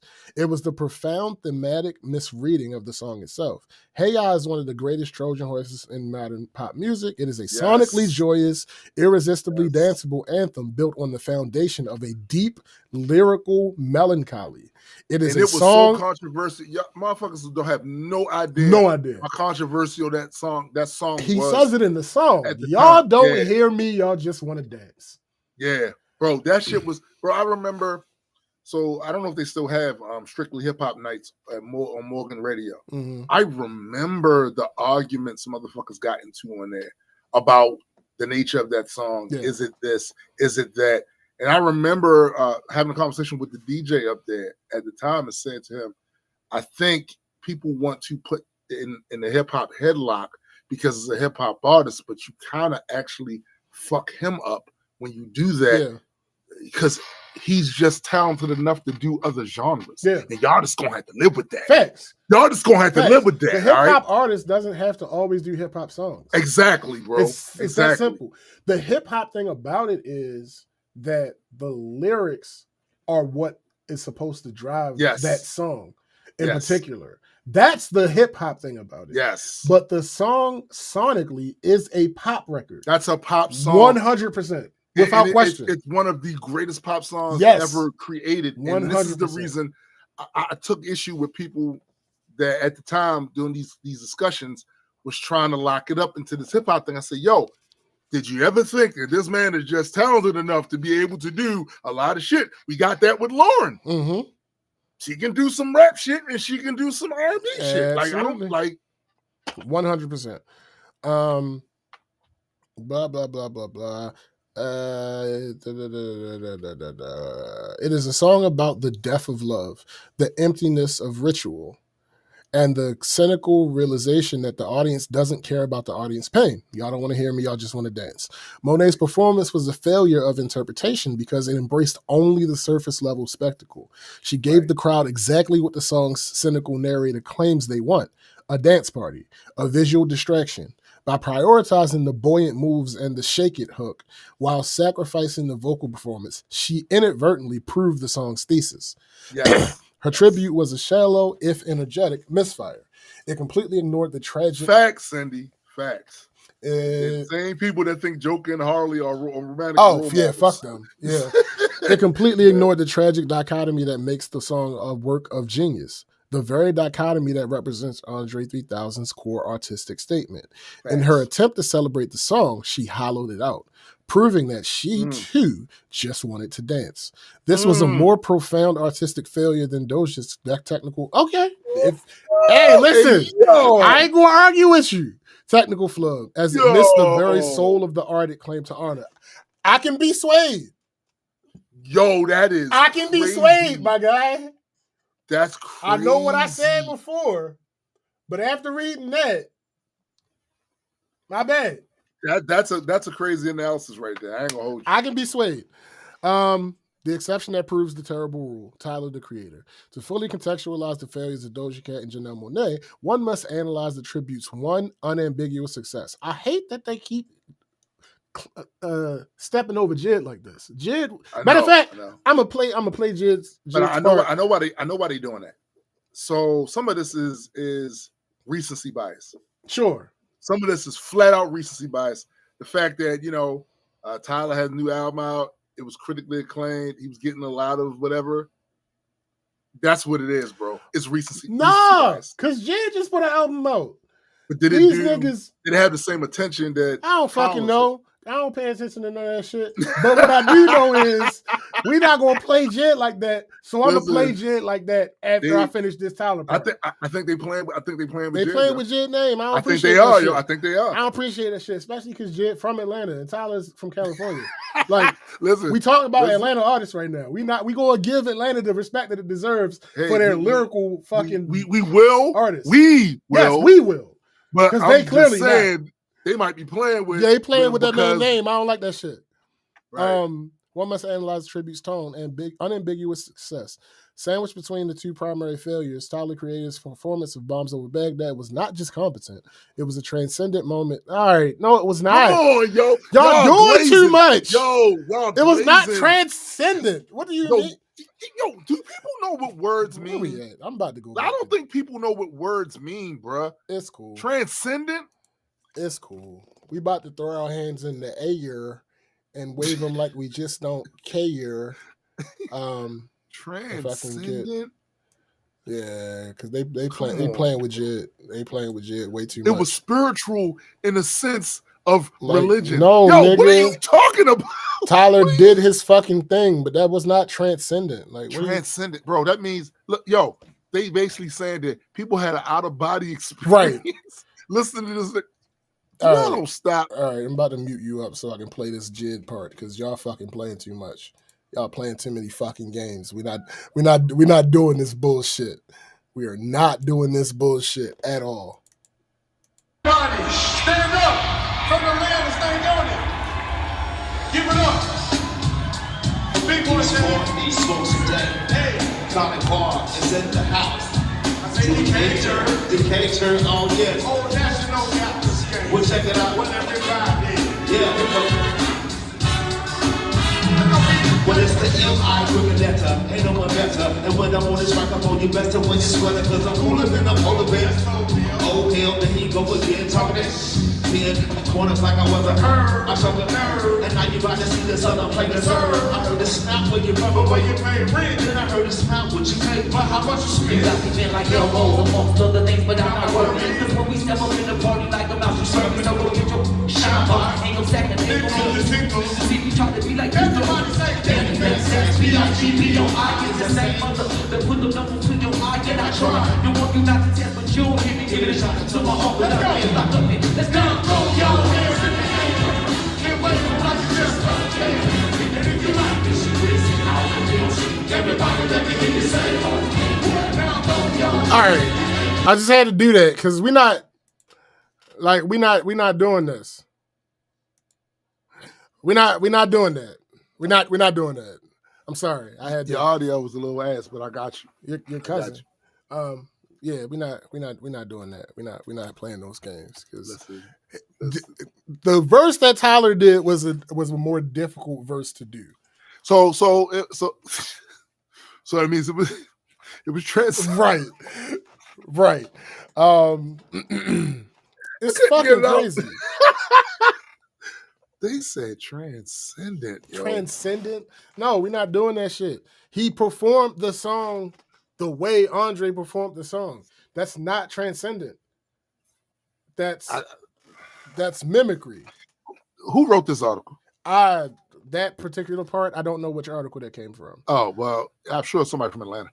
Because they had to, like, it.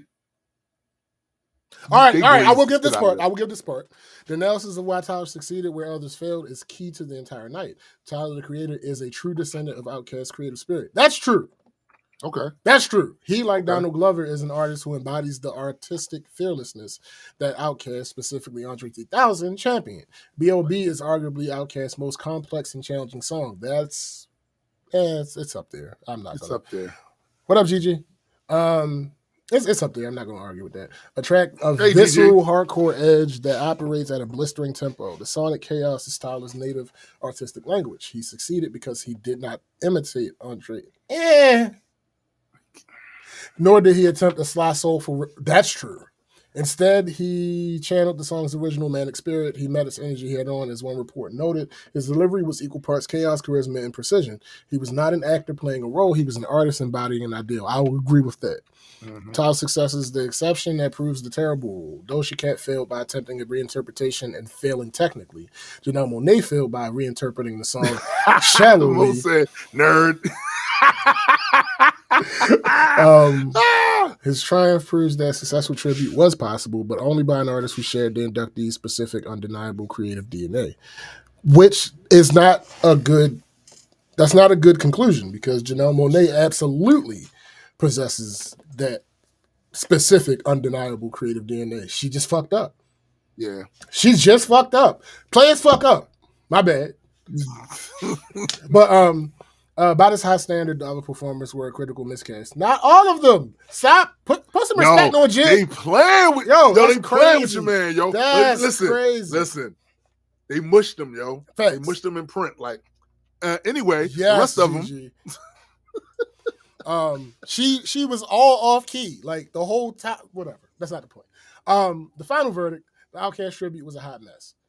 It was not terrible because of one obvious flub or a few off-key vocals.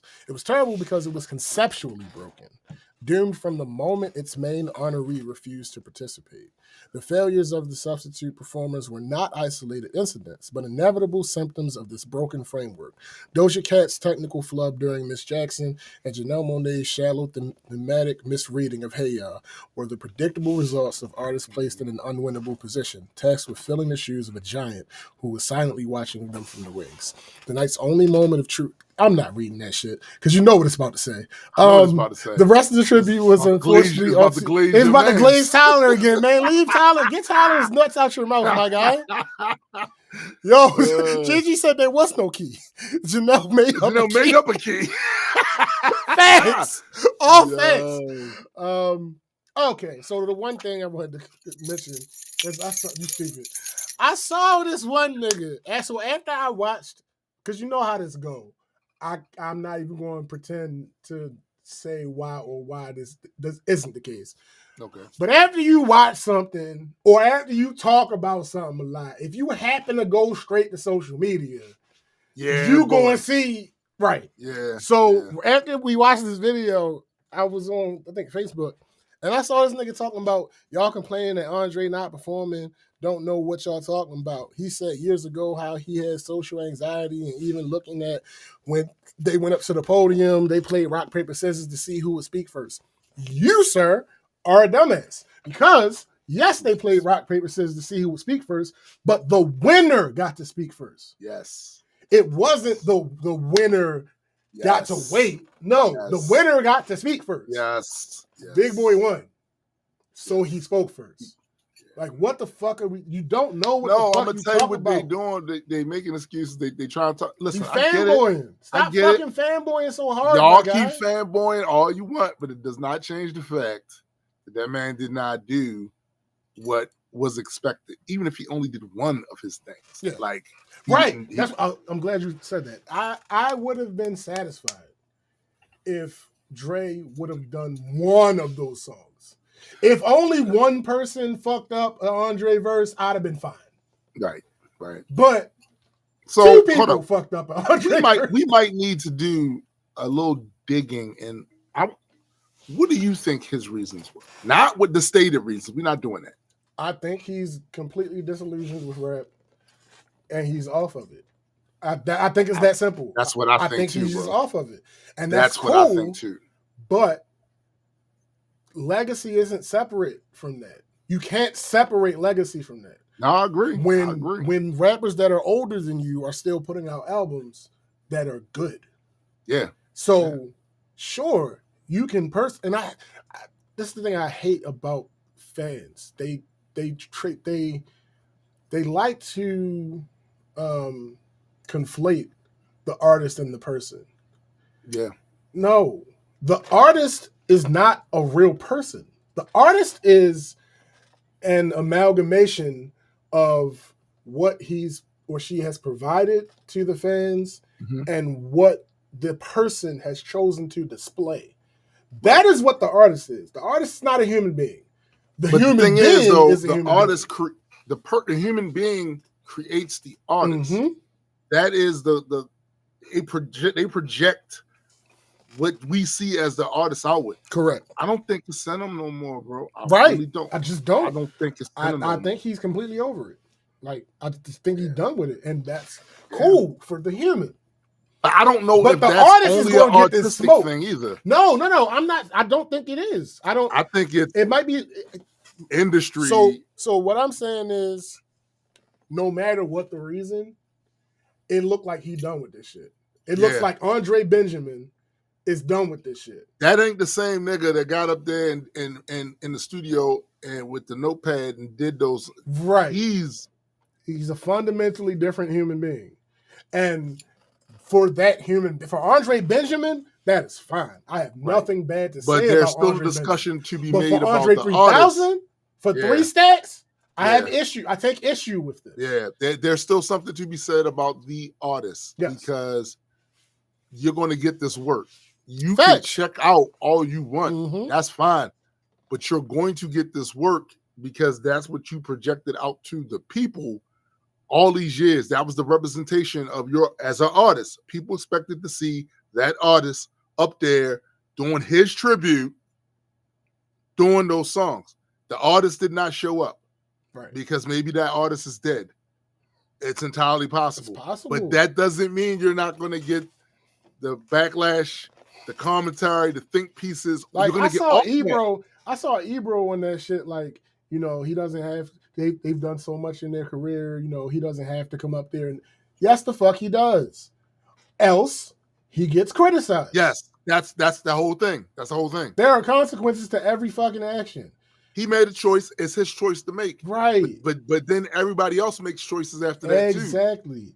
Anybody that's talking about Andre Benjamin and cursing him out and wishing death or whatever the dumb shit that people do, that's completely unacceptable. And we're not making. I don't know. I don't know. I'm just saying. Those are things that are the extremes that we're not accepting that shit either. However, Andre 3 Stacks, he gonna get this fucking work. He gonna get these words because the artist fucked up. Regardless of why, the human can do whatever he wants. He is entitled to live a life of self-fulfillment, however he sees fit.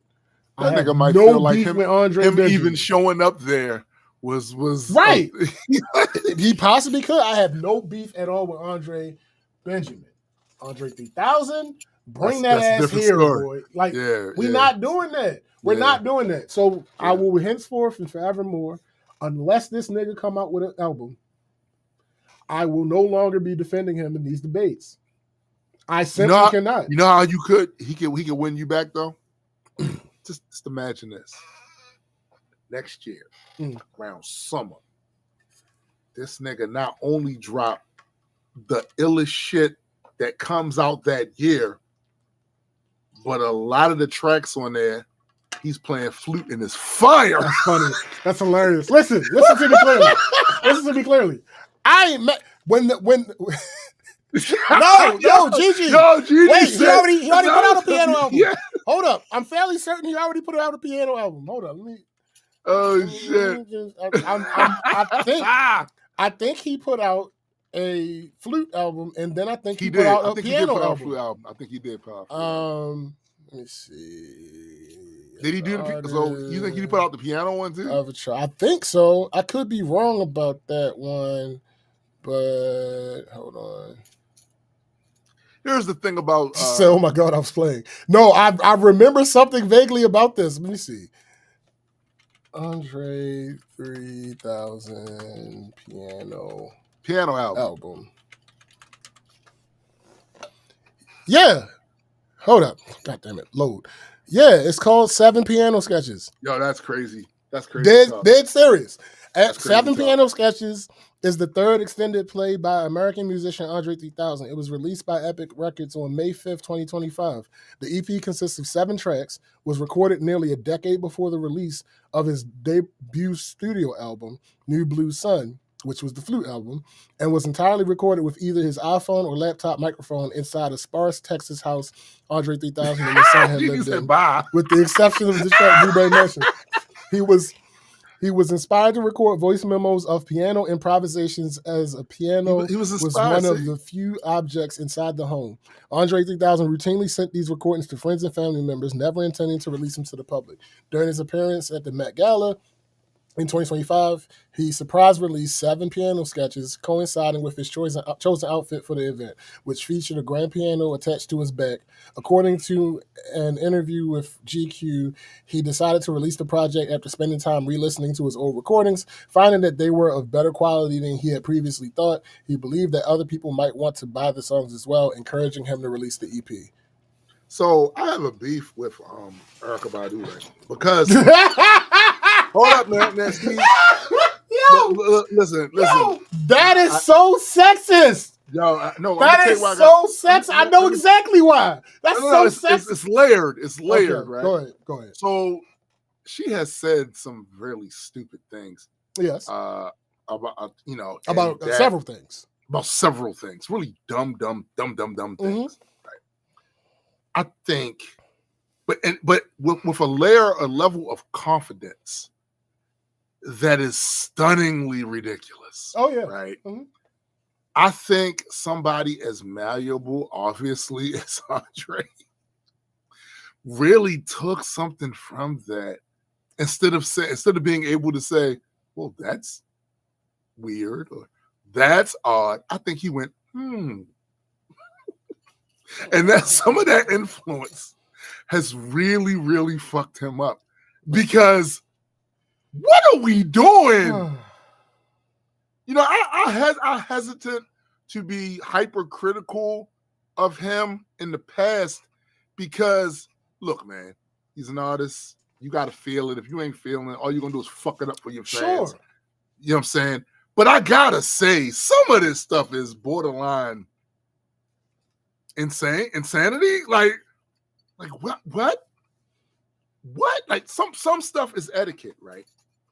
It's etiquette for you to get up there when they're giving you a tribute and do a performance. Yeah, that's That's etiquette. Facts. Nobody gonna be mad at you if you get up there and it ain't quite what it was. No. It's the point that they gave you if you were ever gonna get grace before, if you ever gonna get grace for any fuck up, it would have been there. Mm-hmm. And by fuck up, I mean not him forgetting words. I ain't talking about that. I'm talking about the energy not being what it was, right? It's etiquette. Go up there, get these people. How long is them? You could have done one song. How long is that song? 40 Get up there and seconds, just give them that. Because you're not doing the whole song. Right. So, yeah, and maybe the crowd like 40 gonna be seconds. singing. Yo, the crowd going to be singing with you. Yo, he could have got up there. I'm not even, this isn't even a joke. Andre 3000 could have got up on that goddamn stage, sat in a stool, dropped all the accompanying music, and did an acapella version of any of his verses. Yes. Which would have required him to have no breath control, because he could have structured the rhythm however he wanted to for any of his verses. Simply his words being said on stage by him. And you know what? Out of everybody, he could have done that, because what would have backed his play would have been, he's an artist, and they would have all went with that. They all went with that. Absolutely. So yeah, no, I'm. Fuck. Actually, that might have been ill. That'd if have he been fire. got up there with the mic, put the stool down, and just did his. That might have been ill. Yo, this nigga could have got up there and did a medley of his features. Just a simple medley of his features. He could have did his verse from that Kanye song where he was talking to his mother. He could have He could have had the audience clap in rhythm. Man, they'd have been eating out the palm of his hand. They'd have been eating out the palm of his hand, bruh. Andre could have got up there and did anything, and it wouldn't have mattered, because it's fucking 3 stacks. Yo, Cindy said even Randy Travis, after having a stroke a few years earlier, managed to sing when he was inducted in the Country Hall of Fame. That's after a stroke, B. Yeah. Like, no. And honestly, I ain't gonna hold you. If I was Rolling Stone, no, y'all not getting inducted. What the fuck you mean you're not gonna perform? No, you're not getting inducted. There are bands who get inducted whose all of their members aren't still here anymore. And they still fucking perform. Yeah. Like, what are we talking about? No. If I was Rolling Stone, that nigga wouldn't have got inducted that day. Simple as that. That would have been crazy. Call it what you want. And here's the thing. Niggas would have been mad. Yes. I get it. I don't care. I don't care. Yo, can you imagine the conversation? But here's the thing. If they didn't release why they didn't give it to him, yeah, that would have been a problem. But if they came out and said, "Well, the reason we didn't induct them, because this prima donna ass nigga decided he didn't want to do one song. We was in negotiation. We was in negotiation with this nigga. First of all, he came there with a flute. Look at this shit. Look, the baby made a cameo appearance before Chrissy entered the screen. The baby entered.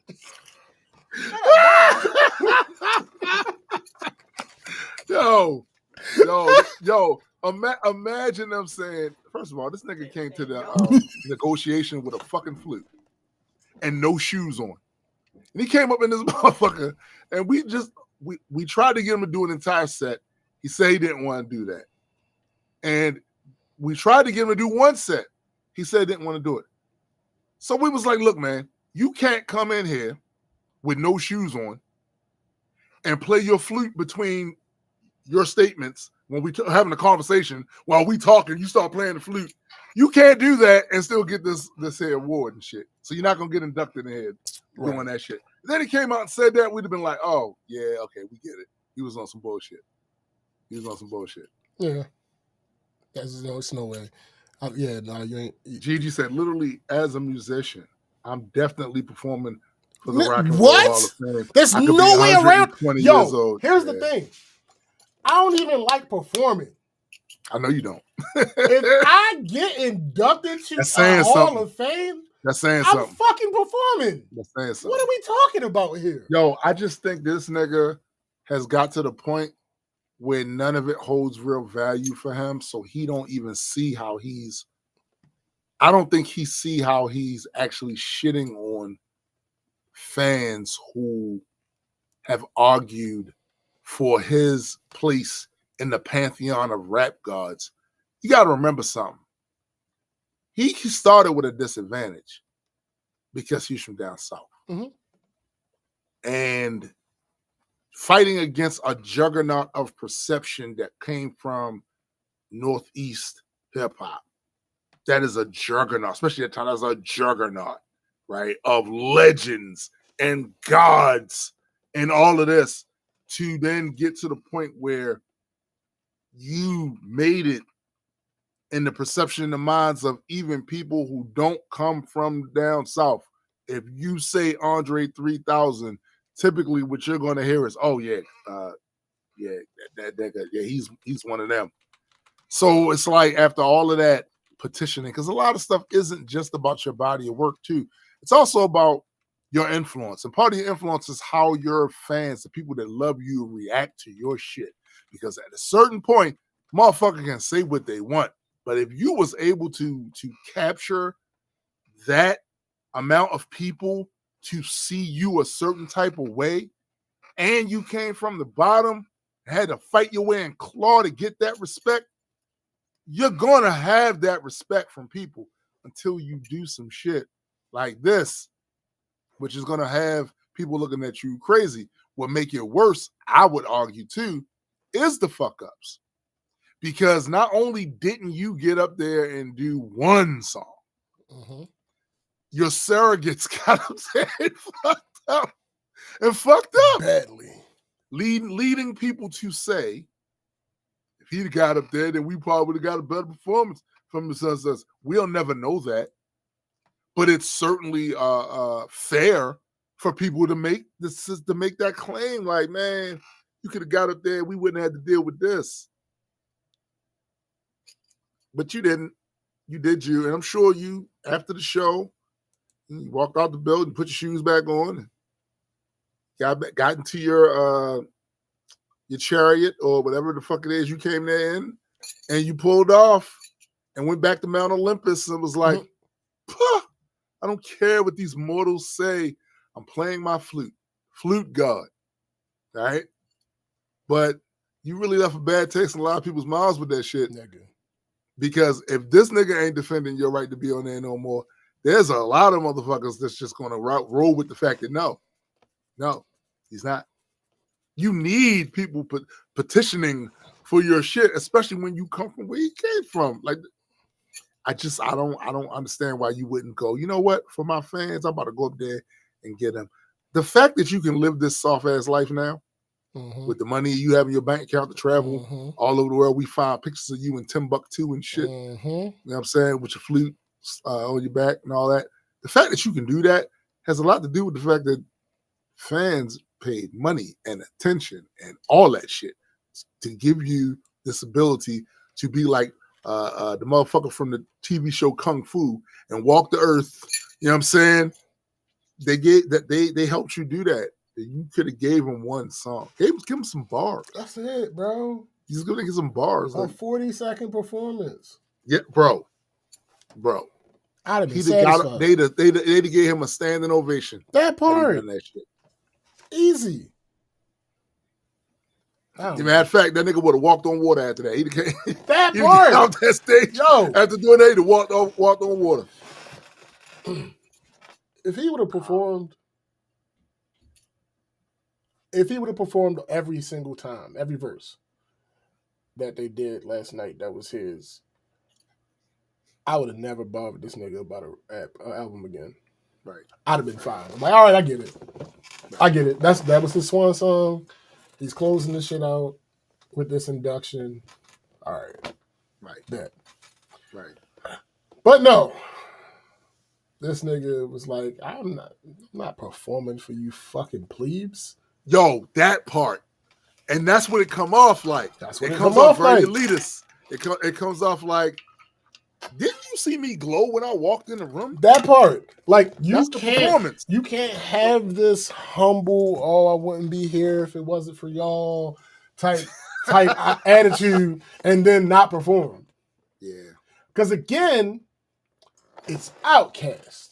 They're being inducted to the Rock and Roll Hall As of a Fame. group. And they're Right. rappers. I would argue. Yeah. I don't know. Maybe I don't know much about music, right? But if it's a group of rappers that are being inducted into the Hall of Fame, for the Rock and Roll Hall of Fame, I would think that they have raps that they can do. I say that to say, even if your voice wasn't what it used to be, you didn't have to sing. Yeah. You didn't have to sing. You could have not did Hey Y'all. Yeah. You could have not did Hey Y'all. Yeah. It's cool. It's cool. You could have did some raps. Did the raps. Yo, and that's the part of this that's kind of maddening when you really think about it. Because initially we were saying, well, he could have went up there and did a couple of his verses. No, he didn't need to do his verse. He could have got up there and did some raps he wrote. Hey, yo, check this out. Yeah. Had to come and just rap. And yo, because it's the one thing that's the nature of what hip hop is. Very fucking flexible. Yep. No motherfuckers then attempted to hammer it in under control and do all this other shit. Nah, nigga, you can do whatever you want to do. It's very fluid. He could have got up there and just spit some bars we had never heard before. Right. And everybody would have been clapping. That part. Everybody would have been glued to that bitch. Yes. Like, yes. In fact, that shit would have went viral. Facts. Without that shit would have went viral. Without question. But it is what it is. This is what we're left with. These are our heroes. These are the days of our lives. Nigga, I'm so disappointed. I'm so fucking disappointed. Yo, I can tell, yo. Between Cash Money and No Limit, and now this nigga, like, the fuck is... Yo, it's nothing to believe in anymore. There's nothing to believe in. All the stories have been. I'm gonna tell you what you can't believe in, though. You can believe this if nothing else. And I used to get on Jay-Z about this, but now I see the wisdom in it. You can always guarantee that at some point in time, Jay-Z is going to be able to get up on stage, stand in one spot, move his hand like this, and rap and get his shit off. You ain't lying. Maybe setting that expectation so low for his shit, allow him to be able to get up there and just very easily in his older age. Right. This nigga, the way that Jay performs, Jay could be on that stage at 92. Yes. If that was the plan, he's a G. Oh, my bad. Hold on. Masterful, bro. He can get. Yeah, we got. Look, my stupid goofy ass. My stupid goofy ass. The way I would train before a performance is I put the set in headphones and walk briskly while doing the shit to get my wind up, because I know I'm not gonna be able to stand there. I'm gonna have to move back and forth. Meanwhile, you could have just been up there like. I should have just been. Yeah. That's it. Nah. That's it. But yeah, fuck this. Fuck No Limit. Fuck Cash Money. Fuck Andre 3 Stacks as a staff of record label and a motherfucking crew. And if you want to be down with any of them, fuck you too. You too. All right. On to weekend review. Yeah, so this week has been fairly uneventful as far as things I can talk about. Right. Oh, by the way, they still have not come and actually fixed the driver yet. It's still just patched. All right? Just patched. That's all. Just patched. Then, at some point this week, it's all this goddamn noise happening outside. Go out there and I take a look, and apparently they are cutting down more trees because I think people are at the point where they tired of the implicit threat. because we do have those times a year where we have the bad storms and all that other shit. And a lot of trees around here are close to people's homes, right? And especially after we had that one little hurricane thing, right? And 2 homes got trees falling on top of them. Motherfuckers just like, look, we can't do it anymore. And listen, it's understandable. I like living around trees, but that don't mean the tree need to be close enough to the house where if some shit happens, it goes through your fucking roof and fuck your shit up. Right? Facts. So I certainly understand why they were down there doing it, but I ain't gonna hold you. Was it me or did it just take way too long? Maybe because my experience was because you when that tree collapsed, the motherfuckers finally came over here. They took that shit down in a couple hours. They came in the morning, they were done before lunch. And these were some big ass trees. Right. So maybe that was you what got it is. spoiled. Maybe it was the fact that none of these trees had fallen, they were still standing. That's also, maybe that requires certain type of extra thing they gotta do, right? Or whatever. But it just seemed like it took them all goddamn day with that shit. Just did. It's like it took them all goddamn day. You ain't out here knocking down no trees, nigga. Nigga, you don't know that. You don't know that. I'm pretty confident. Other than that, for me this week, it was all about work. Getting stuff finished, written. Having to come to a decision about the Singularity book, which I will talk to y'all about once I actually had a conversation with Christopher about. But it has to do with the store. It's a lot of things that go into running one of them stores. And really, it's a lot of things into doing print on demand too, more than I thought previously, especially when you're dealing with Printful. But those things are going to need to be sorted with as well.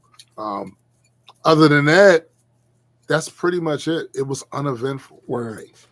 Good shit did take place. Yeah, you just can't really. I gotta talk about that right now.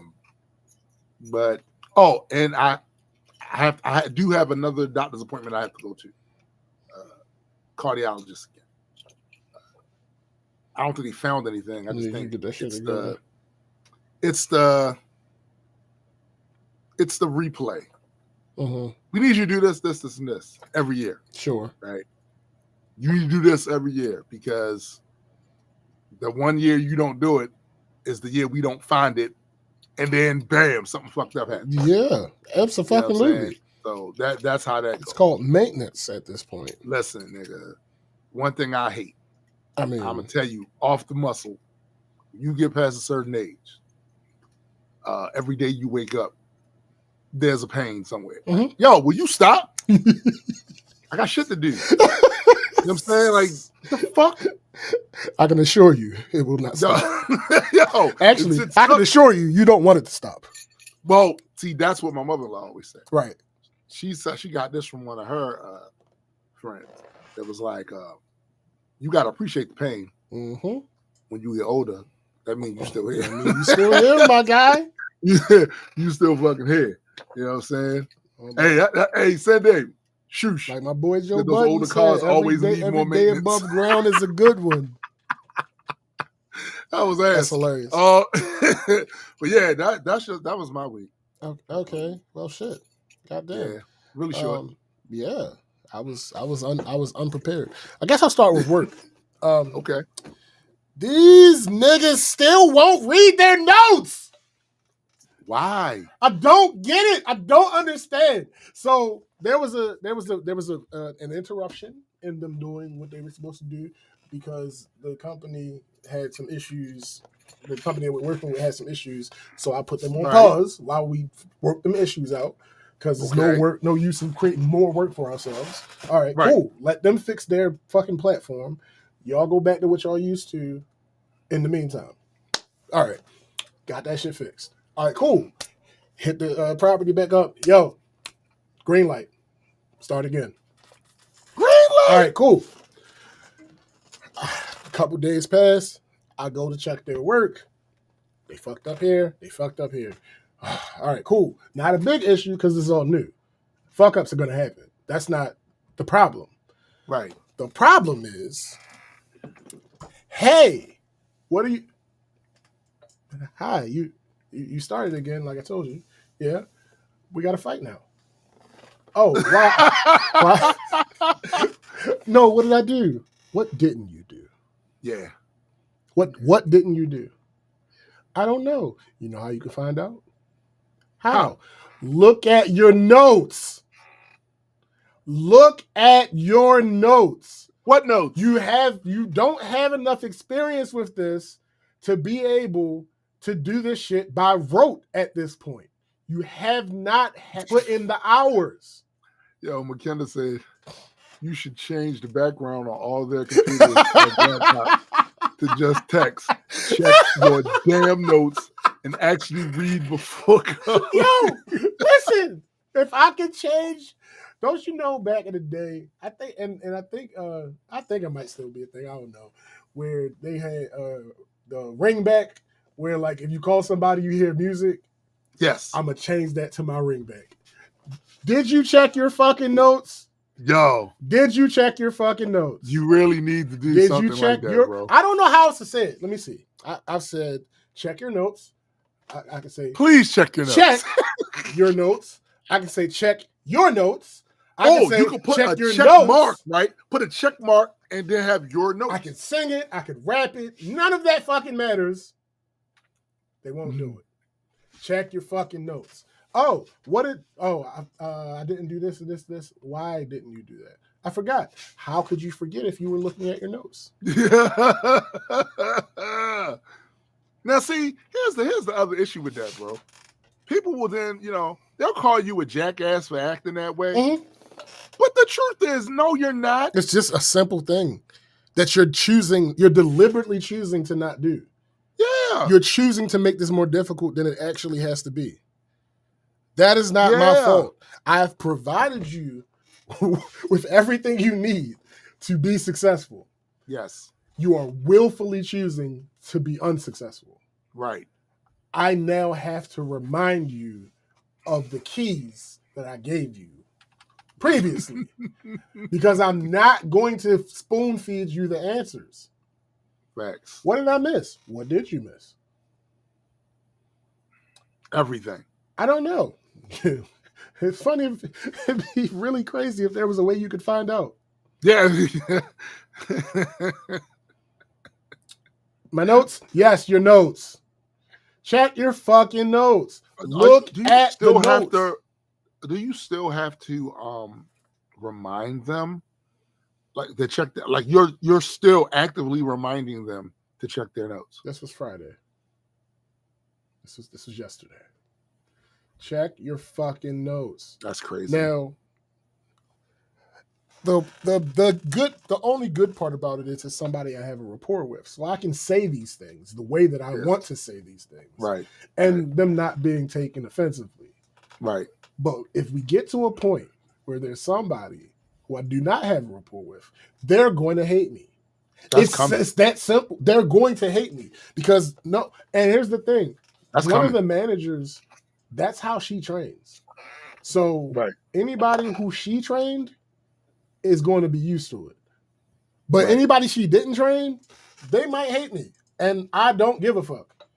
Check your fucking notes. I went through this platform, made up, compared it to what we did before the platform, translated that, went through, got screenshots, typed up fucking instructions, printed them out, stapled them, brought them to your monkey ass. Oh, shit. Use the fucking notes. That's a lot of labor, too, for somebody not to use that shit. Nigga, use your fucking notes. Just use them. Look at the notes. Well, I didn't.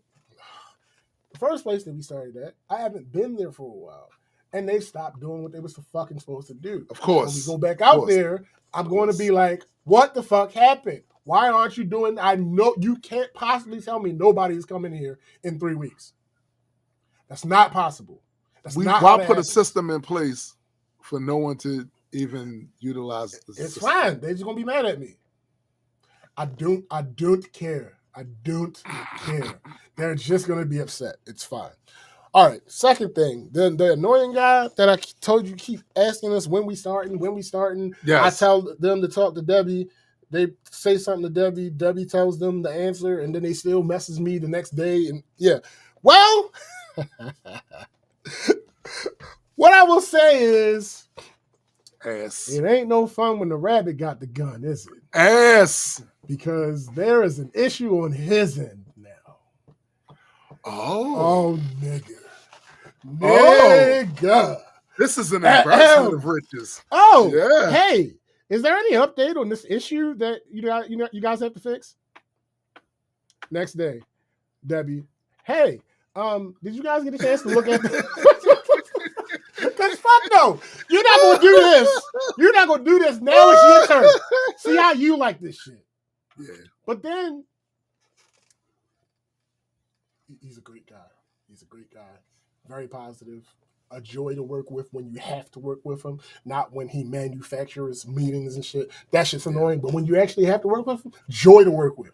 No issue actually working with him. I think he's slow. Oh. So the part of the process that he has something to do with is ordering reports. That they do background checks and shit. So ordering reports is the part that he has to do with.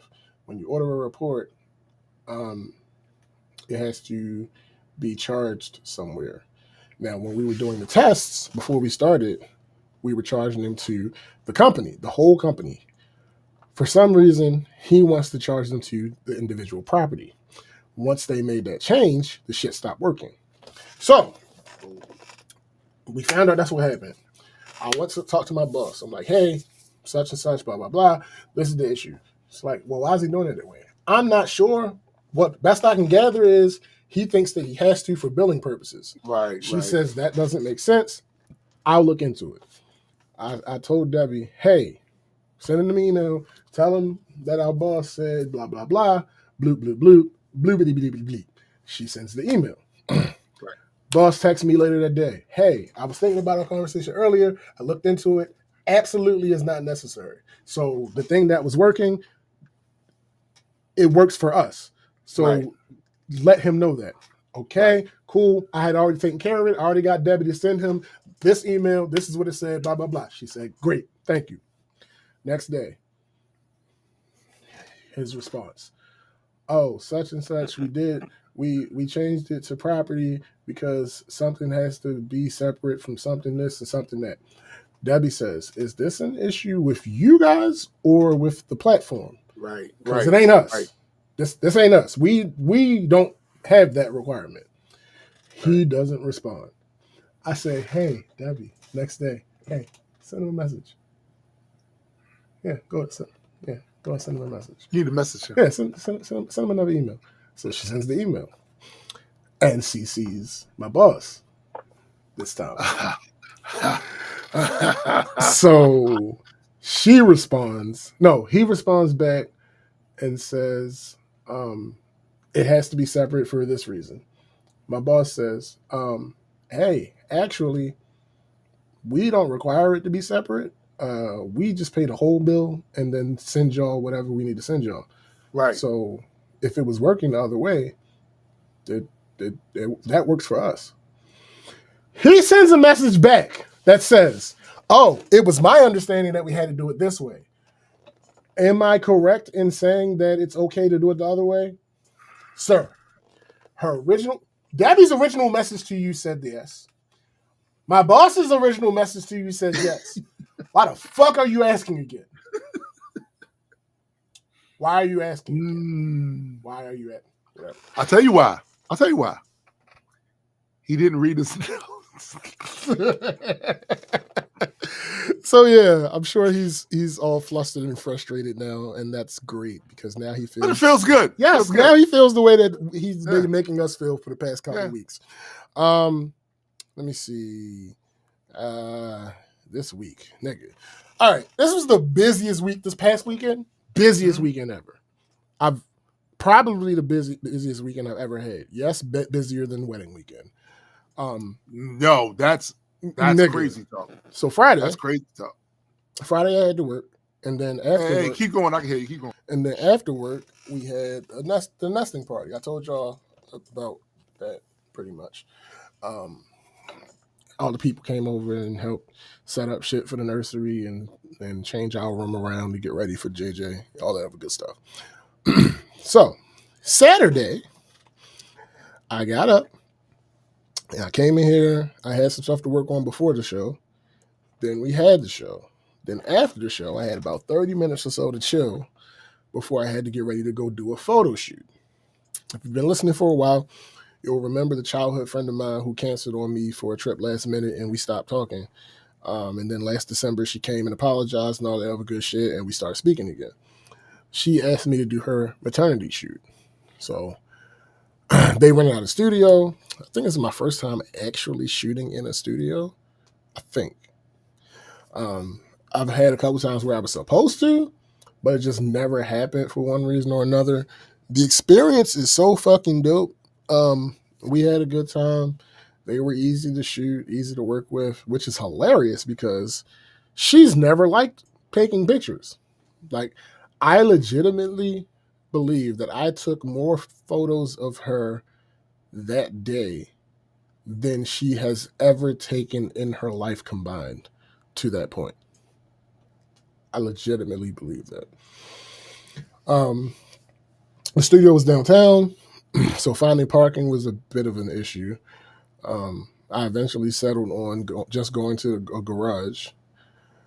And funny enough, I go park in that garage. I come out, I walk to the place, and there's a fucking parking spot in front of the door. I knew that if I left, I would have to pay for being at the garage already, and then likely once I got back, that spot wouldn't be there anymore. So I just left my car in the garage.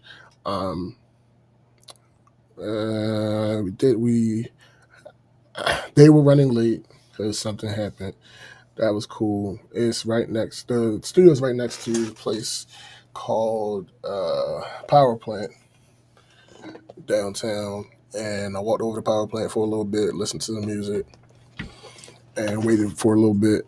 And then I went back over to the studio, went in there, setup's pretty dope. They came in, we did the photo shoot. She did 2 outfits. That was all dope. The garage that I was in, though, so I leave, go get in my car. The garage that I was in had super small lanes for it to be a 2-way lane throughout the entire garage. And somebody, as I was leaving, fucked their car up driving in. I'm approaching the last turn to go down before you get to the parking gates where you pay to get out. They're coming in. They hit the top of the hill, and I guess they saw my car, and they were like, oh, I need to turn wide in order to avoid hitting his car. First of all, no, they fucking didn't. Their car wasn't that big. Then, as they're turning, they start going, and all I hear is, I'm like, oh, shit.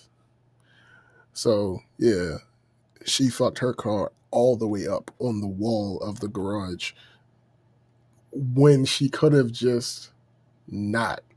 There was so much space between my car and her car. But anyway, after the photo shoot, I came back home, and I had about 30 minutes to chill before we went bowling for one of our homeboys' birthday. That was fun, but I hate how this fucking place handles parties as in a group of people, not an event. So first of all, their areas for bowlers to sit while playing is small as fuck. Each lane probably holds only about 4 to 5 people, And that's not with any real room. That's not like 4 to 5 people super comfortably. That's 4 to 5 people and we all touching. And there were about 10, 11 of us total, and 8 of us who were bowling. They put all of us on one fucking lane. You don't do that. Like that unless you're super crowded, that's crazy. You don't do no shit like that. So that was annoying and at times fucking uncomfortable. 8 of us being on one lane also means that the games last forever. So we didn't even get to finish all of our games. We paid for 3 and just barely finished the second one. Like by the middle of the second game, everybody was pretty much ready to go. And that's how long it took because it's 8 fucking people. But outside of that, we had fun. Gigi and Mo spent the night here that night. And then Sunday morning, we made a big ass breakfast.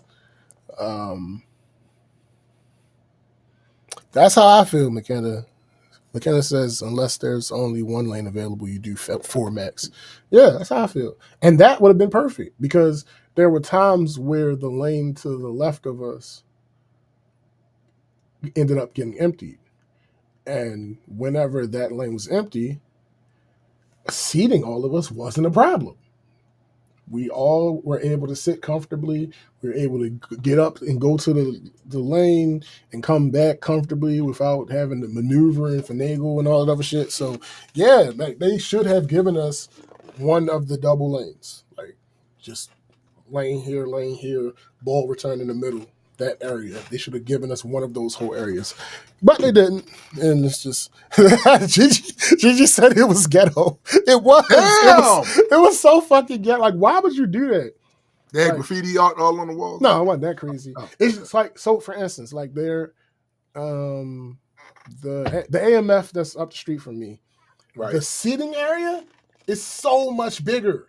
Like, just the seating area. Like, you could probably, I still wouldn't advise it, but you could probably get away with putting 8 people on one lane at that one because there's enough space for them to all sit. Right. But no, still, if it's more than 4 or 5 people, How many use lanes? 2 lanes. It was 8 of us on. Oh, you mean total? Yeah. I don't fucking know. I ain't count. But it wasn't so few that we couldn't have had the 2. Like, Right. no, Right. that shit. But Was a lot of people there? and throughout the night, on and off. Gigi said I had a great time. No, yeah, it was fun. We had fun. That wasn't the issue. I saw one adult man. It was a 17-year-old running the show. That's how it is. That's how it be, man. A lot of times those jobs be full of, kids. And that's cool in general. But they just Back in the day, understand certain things. You would expect to see some old cantankerous 50, 60 years old, Right. Man, yeah, that used to be a professional bowler, but he got a rotator cuff injury. Yeah, no, facts. I recall being in situations like that. But anyway, they spent the night here Saturday. Sunday morning, made this big ass breakfast: pancakes, grits, eggs, bacon, sausage, hash brown. Yo, your ass. I mean, I didn't cook all that, But yeah, we made this big ass breakfast. Gigi. Whenever they spend the night, I make her make pancakes. It's you just make her make pancakes. yeah. It's just a thing. It's just what happens. Chrissy made good ass pancakes. I mean, she is a chef. You ain't making them. She is a chef. I mean, I'm just gonna leave that. That's a good point. Yeah. I think Chrissy made the bacon and the sausage. Gigi made the hash browns and the pancakes. I made the grits and the eggs. And I made fresh juice. Because, the juicer. Because you got the juice. Yeah. I can't stand this nigga. Juice. Yo, that shit is amazing. Oh my God, that shit is amazing. Yo, Chrissy drank some of the apple juice yesterday. She was like, it's only apples in here? Yes, it's only apples. It's just What you thought was in there? You put some honey in here? Because the crazy thing is, right? So the first thing I ever juiced in the juicer was apples. So I was like, oh, apple juice, but it was the type of apple matters, right? Right. So Right. I think it was green apples. So it tasted like apple Love juice, green apples, but it was apple juice. So I'm looking up how to make apple cider and all this other shit. But then and there were instructions for ways to do such, but before I got a chance to really go that far, I was like, all right, hold on. Before I do that, let me just get some more apples that I'm buying specifically to juice. Right. So I did that. I got some gala apples specifically to juice, and that shit tastes like apple cider. It just naturally tastes like apple cider. So I'm like, oh shit, I'm not. Gigi said literally forces me to make that. I can't help it. Anyway, good point. they're good. They're good. Whatever. That's not the point. Whatever. So yeah, I made the juice. Shortly after we finished eating, we cleaned up and they left so they can get their house ready for band practice. We worked on that so long that we worked on that song that I was telling y'all about. Well, I was literally writing my verse as we were practicing. In my defense, the song is a cover. And it's a cover of a cover. So I literally didn't know how the beat would be. So I don't like writing that way. You know what's funny about you saying that? Mm. For years, I would write before I even heard the beat that Sean did or whatever.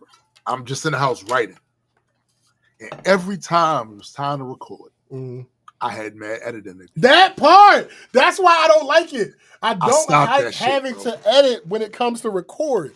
Yeah, I stopped that shit. I haven't done that in years, bro. Where I'm just writing the rhyme. Like, don't get me wrong. I have a doc where I just put random bars. But as I do far too. as writing a verse, I do too. no. I want to hear the goddamn beat first. Let me hear the beat. McKenna said fresh juices are such a big thing here in Columbia.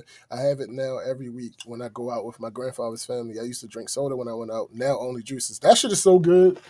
That's so good. I ain't even gonna hold you. Like, we about to be just buying fruit every time. I got 2 pineapples. I got 2 pineapples downstairs right now. The only reason I'm not about to make pineapple juice today is because I got somewhere to go after the show. But tomorrow, it might be some fresh pineapple juice in this bitch. I ain't even gonna hold you. I can't stand your ass. It is what it is. It is what it is. But anyway, I don't like writing that way, so I had started working on the overall concept and the subject matter of the verse before, but not really any actual bars.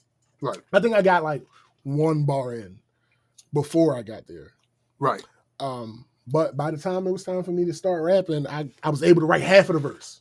So nice. I think that's a win. I think that's a win. I do too. The rehearsal was fun. Once that was done, we just sat around playing and singing different songs and shit. So that was the end of that. So that was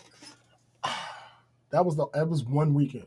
All of that was 1 week. All of that was from Friday night to Sunday night. God damn. So busiest weekend ever. Another point, Gigi. Recording is also different. It is. Because nigga. Recording is also different. So yeah, that was 1 weekend. All right. So moving on to the week. I was in a car accident Wednesday. Wait a minute. The one with the girl just scraped the car up? No. This is a separate thing. And the funny thing about why was you in a car accident? The crazy thing about being in a car accident Wednesday is that shit happened that you just talked about. That happened Saturday. Right. And then I think Monday or something, there was something that I was thinking about in reference to a car accident. I was thinking about it. I'm like, dang, that'd be crazy. Such and such and such. And then Wednesday, here I am in a car accident. So stop thinking that way. See? No, this is the problem.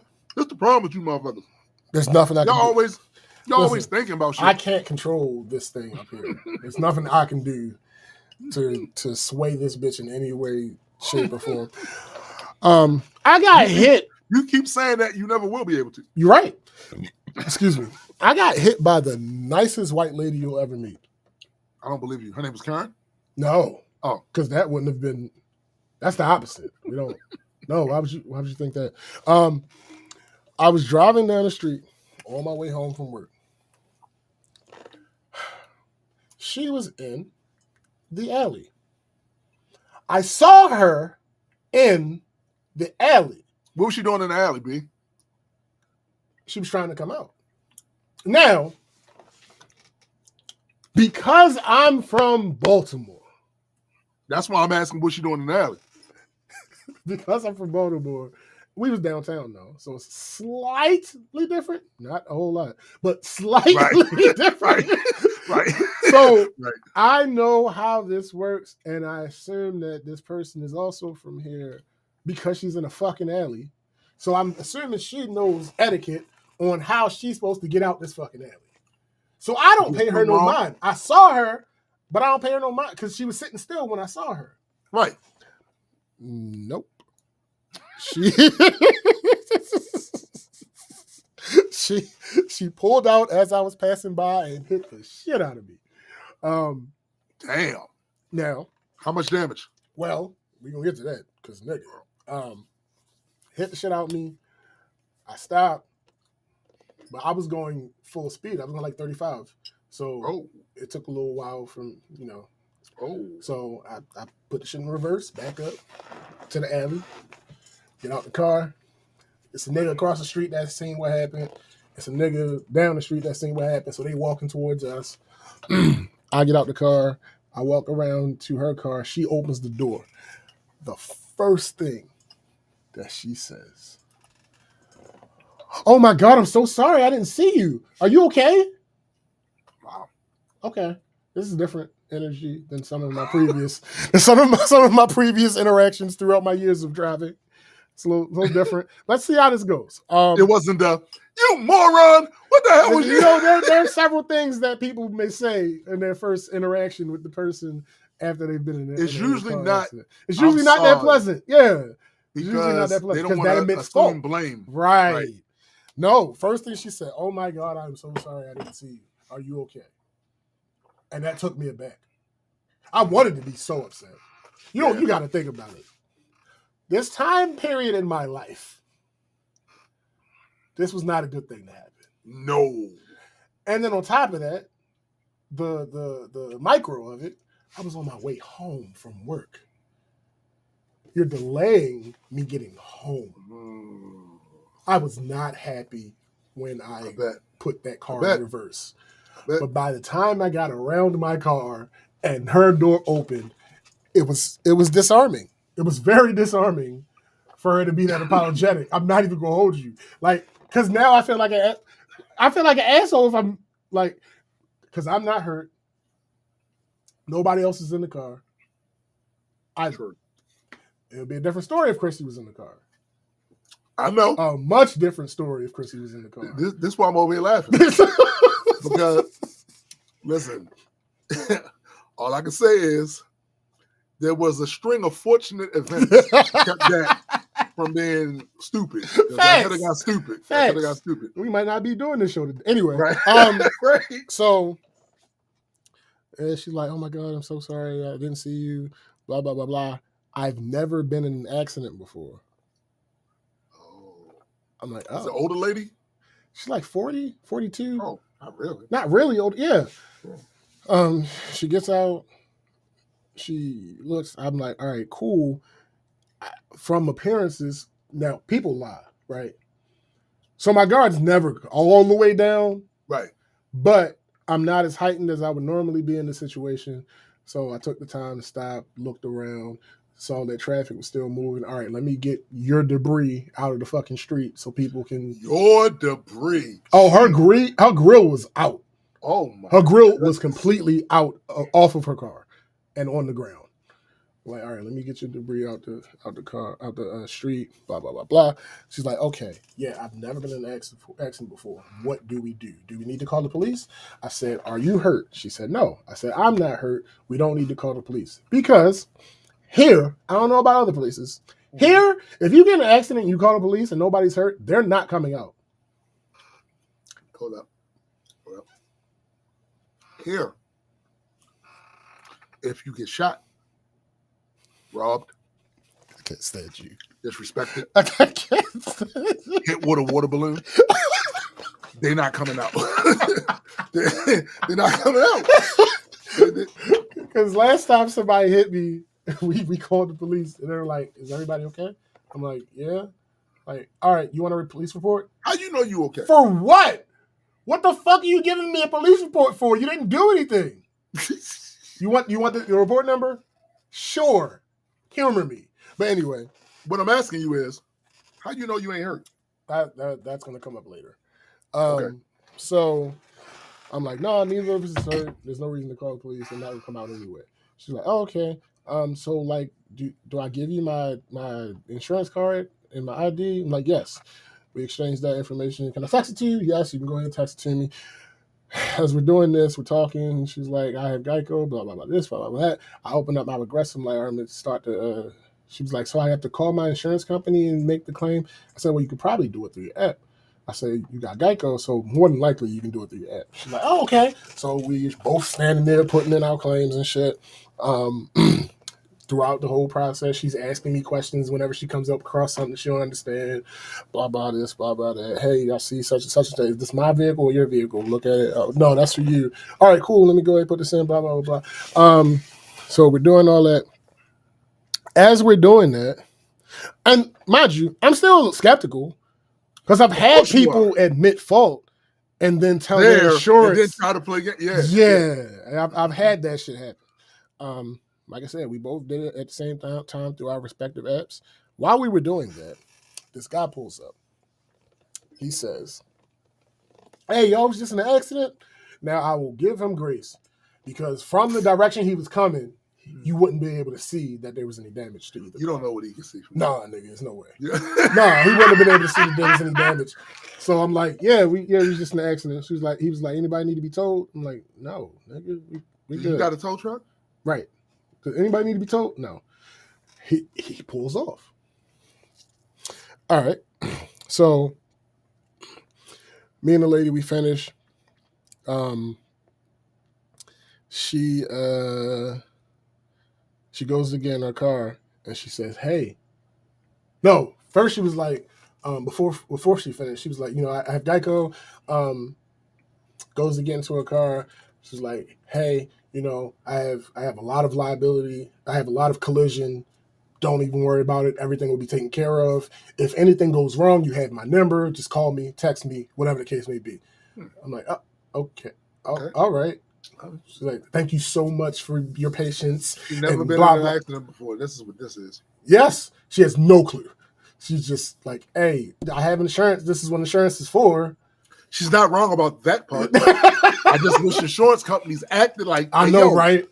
The fuck? I know. It's the stupidest shit in the world. So she's like, yeah, if you need anything, just text me. I will. If something goes wrong, we'll make it right.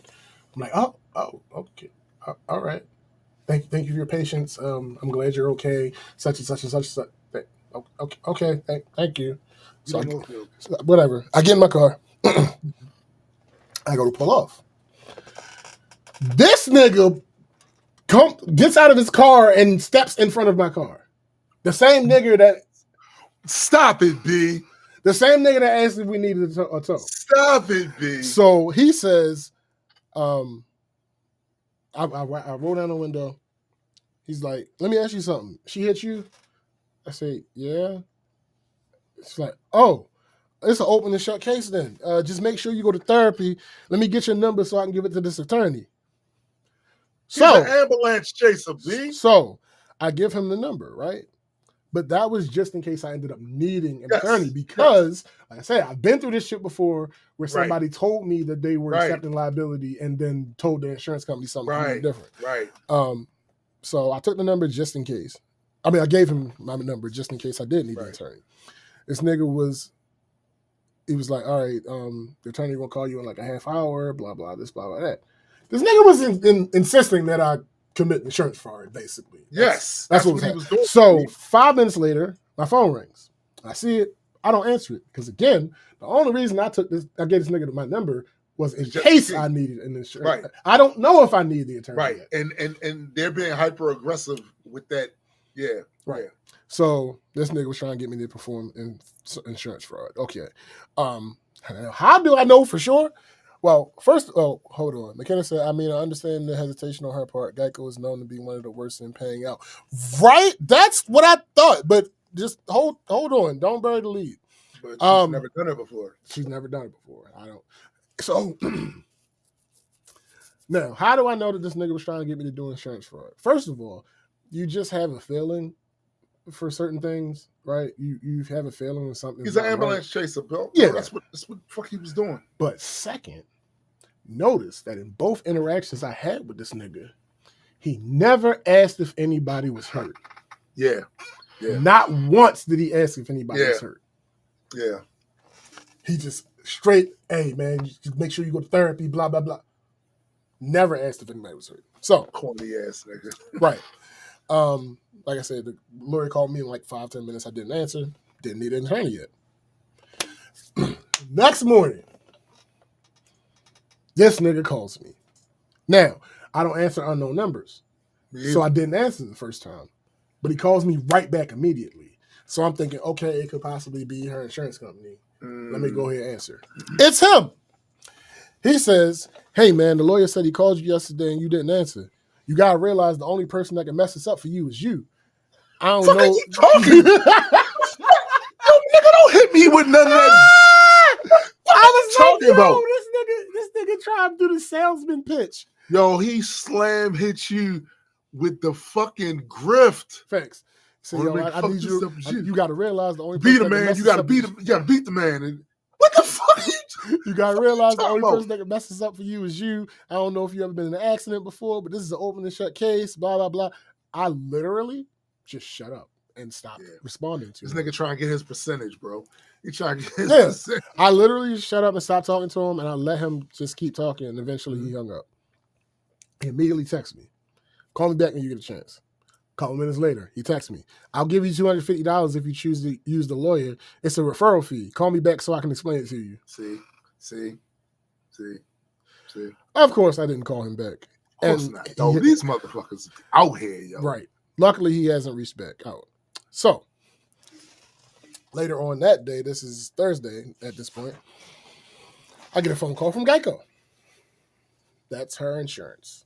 Now, when I see that it's a call from Geico, what I'm expecting to hear is, Mr. Davis, we heard that you were in an accident with one of the people that we insure. We want to get your recollection of the accident so we can compare notes and blah, blah, blah. That's what I'm expecting to hear. Yes. No, he says, hey, Mr. Davis, we see you were in an accident with one of our policyholders yesterday. We've already assumed liability for this. If you have the time, we can get you set up to get your car fixed as soon as possible. Hold on, wait. Nigga, I have never. And then you woke up. No, nigga, This is a dream. I have never had that experience in my. I've had situations. I got in an accident where I was in a parking garage, and the motherfucker ran into the back of me, and I had video evidence. And it still wasn't this. Yeah. It still wasn't this. So, I was quite taken aback. I was like, oh, what? Huh? And Geico too? Nigga. That's crazy. So, that's crazy. By the time I got off the phone with him, I had my appointment set up for me to drop my car off, and my rental car was reserved. When it was time, went and took my car to the place. Got to the place, talked to the dude. He comes out to the car. He's like, all right, cool. Looks like you're going to need a new door.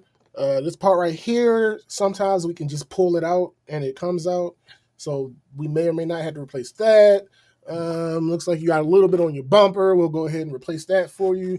And looks like she might have hit the wheel. So we'll start off with an alignment, see if that fixes anything, blah, blah, blah, blah. All right, cool. You're good. Just come back in here with me. I need you to sign this paper saying that I authorized them to work on the car and I authorized Geico to release the funds to them. Boom. Wow. Give me the key. Gave him the key. Done. Hey, is Enterprise coming to pick you up or you got a ride already? I got a ride. Okay, cool. I'll get in contact with you as soon as possible for any updates and how the procedure is going and all that other good stuff. So, okay. But hit the thing you over. need to understand is only you can fuck this up. Yes. Like, to beat a man, you gotta beat the man, and obviously you ain't really. What the fuck? Yeah.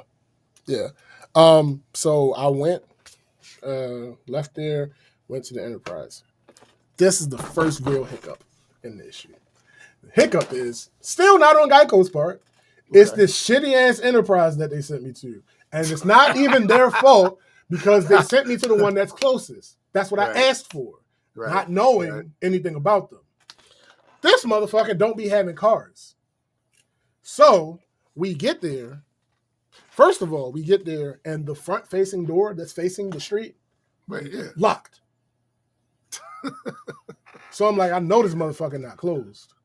What So time was it? It was like, I want to say it was like 1:40 or some shit like that. But I know this motherfucker not closed. So I walked around the building. There's another door. That door was open. All right, cool. We go in there. I come in. Let me see. Okay, went in there. I'm like, hey, got a pickup for a Geico insurance claim. Blah blah blah blah blah. Said, okay, cool. We don't got no cars. What? What do you mean you don't? Why am I here? What do you mean you don't have any cars? Well, they just put this in today. I don't care when they put it in. Now, if you would have said they put this in 5 minutes ago, sure. Yeah, but it was today. It was this morning. Yeah, that's y'all had time to get it. Y'all had time to have a car. It's Enterprise. It's not like it's Ray's Auto Lenders. No, it's fucking Enterprise. Crazy They're- Ackman's auto lenders. There are probably, I want to say, 5 to 6 Enterprise locations within a 10-mile radius. Why don't y'all have a literally car? every fucking where. Yeah, bro. why don't you have a car? Anyway, she was like, yeah, I don't even really have all the cars for all the appointments I have today. What do you mean? How is that whatever. So they're like, we could possibly have Shitty. one come in later on today, probably around like 4:30, 5 o'clock. But if we have one come in and it's not the class that the insurance paid for, you could pay the difference. Or you can call the insurance and see if they'll bump you up a class. Your class is a full size, but they only paid for a mid size. Well, I don't remember exactly the wording, but I'm like, whatever. So she's like, all right, we'll give you a call if the car does come in. You're first on the list. I'm like, all right, cool. I immediately hit Geico up. They lucky that they never responded. They didn't get back to me before I got a call back. I was about to let them have it. facts. So she calls me back. She says, "Hey, so we will have a car come in. It'll be in like 4. You know what? Don't even say 4. Just come in at 4:30 so we can make sure we have time to clean it and all that other good stuff, and it'll be ready for you when you come in." I'm like, "Which class is it?" She said, "No, it fits within what the insurance is paying for. You don't even got to worry about that." I said, "All right, cool." We come back to the Enterprise. We walk in. This same girl, she sees me. She said, "Can I help you?" I said, "Yeah, I had the Geico claim." She said, "Oh, okay. Yeah, I recognize you. Unfortunately, we don't have any cars."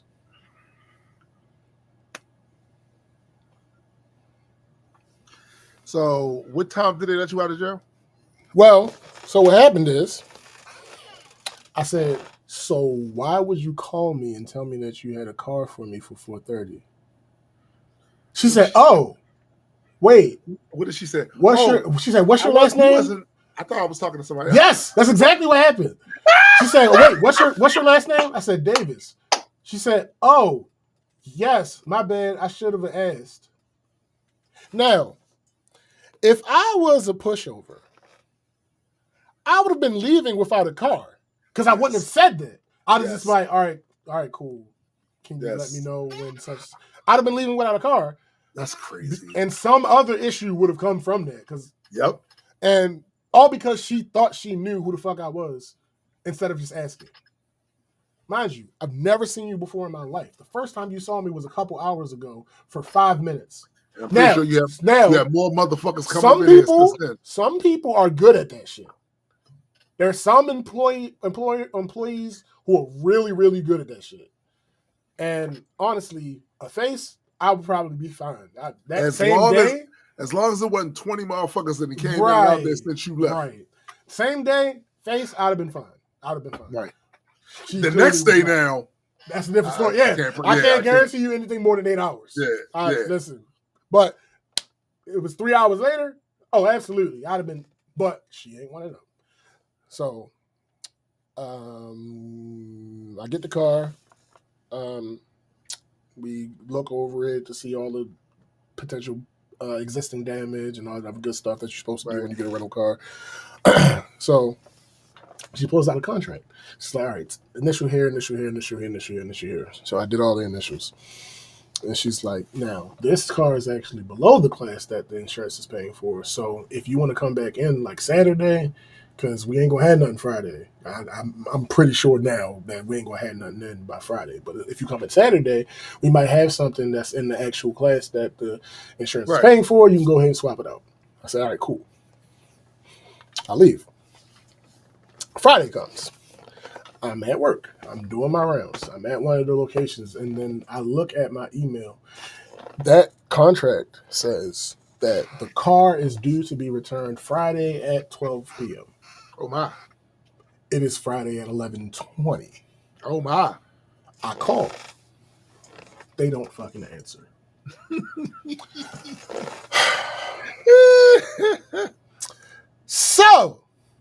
I'm sorry. I skipped the part. Later Thursday, I get an update from the collision center.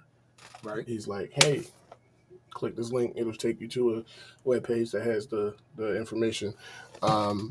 It had a layout of labor costs, parts costs, supplies costs, such and such. Total cost to fix the car, $41.83.37. $41? That's not bad. No, nigga, $41.83.37. Geico is paying $41.83.37. You're out of pocket, $0. Bet. Next day, like I said, 11:20 comes. I realize blah blah blah. I call them, no answer. Fuck. All right, drive over there. I get in there. How come they ain't answering the phone, P? I couldn't fucking tell you. Couldn't fucking tell you. Now I know that can't be right. I know one day is not right because the fucking insurance claim. There's no fucking way in the world that they would have bought the damn rental for one day. Yeah. Right? I know that's not right. Yeah. But I don't want to be caught up in no bullshit and have to do more. Too. So I drive over there. It's the same girl. I say, she's like, can I help you? I tell her what the contract says. Sean P., she tried to force you to swap out cars by mistake. I would just want to keep the same car. I may or may not keep this. I don't have a problem with the car. It's smaller than the car that I drive, but my car is a 2016. Around that time and shortly after, they started doing the spaceship thing with cars. So the inside is much bigger than the outside appears. Mm-hmm. So I'm not really tripping off the size of this vehicle. I'm good with the size of it. I may or may not. I ain't got time to go there today anyway, so it won't be today. Sure, you got something to do after the show. So So I might end up keeping this car the whole time. Well, we're going to get there. So I get in there, like, how can I help you? I said, hey, I was here yesterday. I picked up the Jetta. She was like, yeah. I said, I looked at the contract. The contract said I had to have the car back today by 12. Oh, my bad. That's our fault. It's an insurance thing. Oh, so, I know. Right. It's an insurance thing. So, you know, they set a date. And then even then, that date is flexible. And once the date approaches, they generally tend to extend it and blah, blah, blah, blah, blah until the repairs are done on your car. Right now, they have you already set up until the 16th. Why the fuck didn't you change it on the contract? Why the fuck am I here? Because first you didn't change it on the contract, and then second you didn't answer the fucking phone. Somebody's not good at their job. And I think she's the manager. Of course she is. I think she is. Of course she is. I could be wrong, but in my 3 times that I've been in that building, not wrong, sir. She is always there, and she seemed to be the one running shit. So either she's the manager or the manager wasn't there anytime I was there and she's the most experienced. Right. One of those two is the case. Yeah. So yeah, basically, don't worry about it. We must have forgotten to change that. The insurance company has you set until the 16th and they'll extend it if it needs to be extended and blah, blah, blah, blah. So I'm good. Yeah, you're good until at least the 16th. And even when the 16th comes, they're likely going to extend it because it's a Sunday. So by Monday, it'll probably have a different date on there. So I'm like, all right, okay. So I get home later yesterday, and there's an update from the collision center. The total amount. Let me read it verbatim right now, right here, because who knows, it may have changed since I. It might change, yeah. It might have changed since I last looked at it. Update. We have updated your estimate. So now, calculating. Parts, $1,890. Labor, $3,506. Materials, $596. Whoa, what? Other, $5. New total, $6136.52. Insurance pays more. Insurance pays $6136.52. You owe $0. Oh. Estimated pickup date. This was the dinger. Estimated pickup date. Guess. January 12th. December 5th. What? Nigga. And then I thought about it. They may or may not be closed on weekends. Right? Yeah. I didn't get it in there until Thursday afternoon. Yeah. So they didn't really get a chance to start anything till Friday. Then, on top of that, they probably have to order parts. It's a Toyota. It's not an American car. It's a Japanese car. Then on top of that, they'll only have one full week to work on it because the week after next is Thanksgiving. Yeah. That's a good point. Nigga, so I'm like, okay. When I first saw it, I was like, what the fuck? Why would... Oh, okay. Yeah, it might actually take that long. And again, it could not take that long. It could possibly take less. It could possibly be done sometime in November. Right. It could also possibly be done sometime in the middle or end of December. Right. It's an estimate. We don't know for sure. Because as they pull it apart, they find that as evidenced by there being $2,000 more fucking dollars, as they pull it apart and dig into it, they find more shit that the accident could have caused. So true. Yeah. I still think that's ass, but okay. Hey, listen. I ain't paying for it. As long as you ain't had to pay. Right. That's the part I'm focused on. That last. Let me see. Let me go back. This last line, this you owe. That's the line I'm paying attention to. Right. You owe $0. Okay, cool. Long as that's still the case, I'm good. I don't care about nothing else. Well, not true. Not nothing else. I want my car back. And you want it fixed? I want it fixed. I would prefer it not to take until December, seeing as though it's not even the 20th of this month. A lot of things we all prefer and shit. Right. But like I said, Japanese. If you're looking at best case scenario out of the situation, this you can't get much better than this. Right. You ain't had to go in court and fight some crazy lady about who's at fault. Right. And Geico decided they was gonna play fair this one time. First thing they said to me, "Hey, we're accepting liability." Excuse me, what? What do those words mean? And you know what? She probably talked to them, told them, of course, her side of the story, and probably just felt that, look, I did it. Yeah, because she never been asked before, so she don't know enough to be able to tell. If she wanted to try to con some shit out, she don't know enough. Right. I just imagine, as she was saying while we were still on the scene, and as she was saying this to me, in my head, I'm thinking, she gonna get home, talk to her husband, nigga. Yeah. You're gonna be like, yeah, I hit somebody. It was this big black guy. Oh, fuck him. It was his fault. He hit you. Hold up. He should have. See if I understand it. You're saying you were hit by Debo. That's what in my head at the moment, and it's simply because I've had people change. You've the had story. it before, right? I've You got had past that history happen with twice to me before. Nah, One time I get it. one time it worked in my favor still because I had video footage. The Right. second time it did not work in my favor, and it ended up being one of those situations where each party is responsible for their own vehicle. I hate when that happens. I hate that shit with a fucking passion. McKenna said, I mean, if there was damage to the wheel area, I could understand a lot more issues from it because of how cars have changed for safety reasons. The crumble is harder to repair. I don't know what that's supposed to say. Oh, body damage plus axles. Yeah, absolutely, 100%. And that's what he said when he was like, "Yo, it looks like she hit the wheel." And if she did, we'll start with an alignment, but there's no guarantee that that's going to fix it. That's going to fix it, right? Yeah, so listen, I ain't mad at it. I had, funny enough,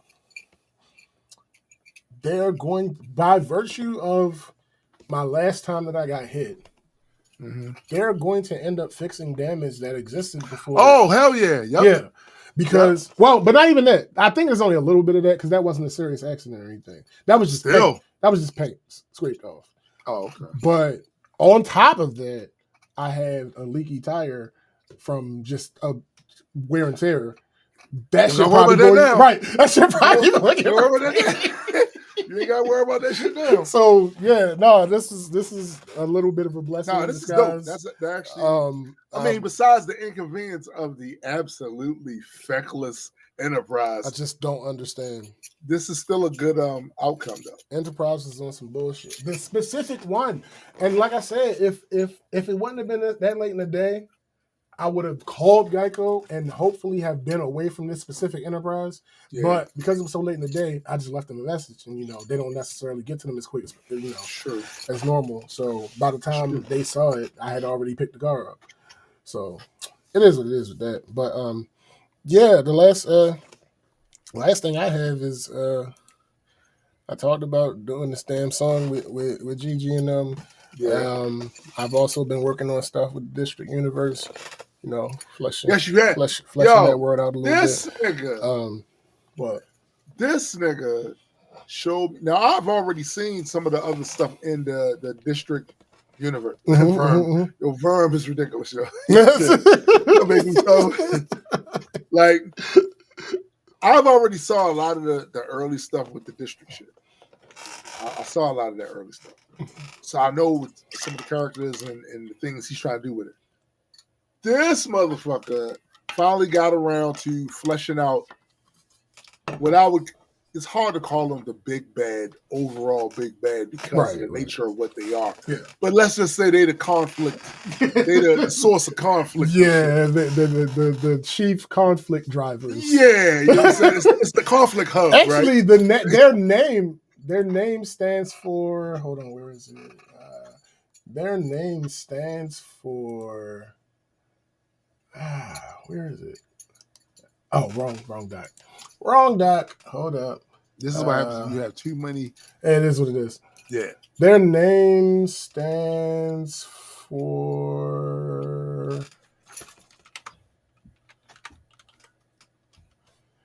Global Anarchy Management Enterprises.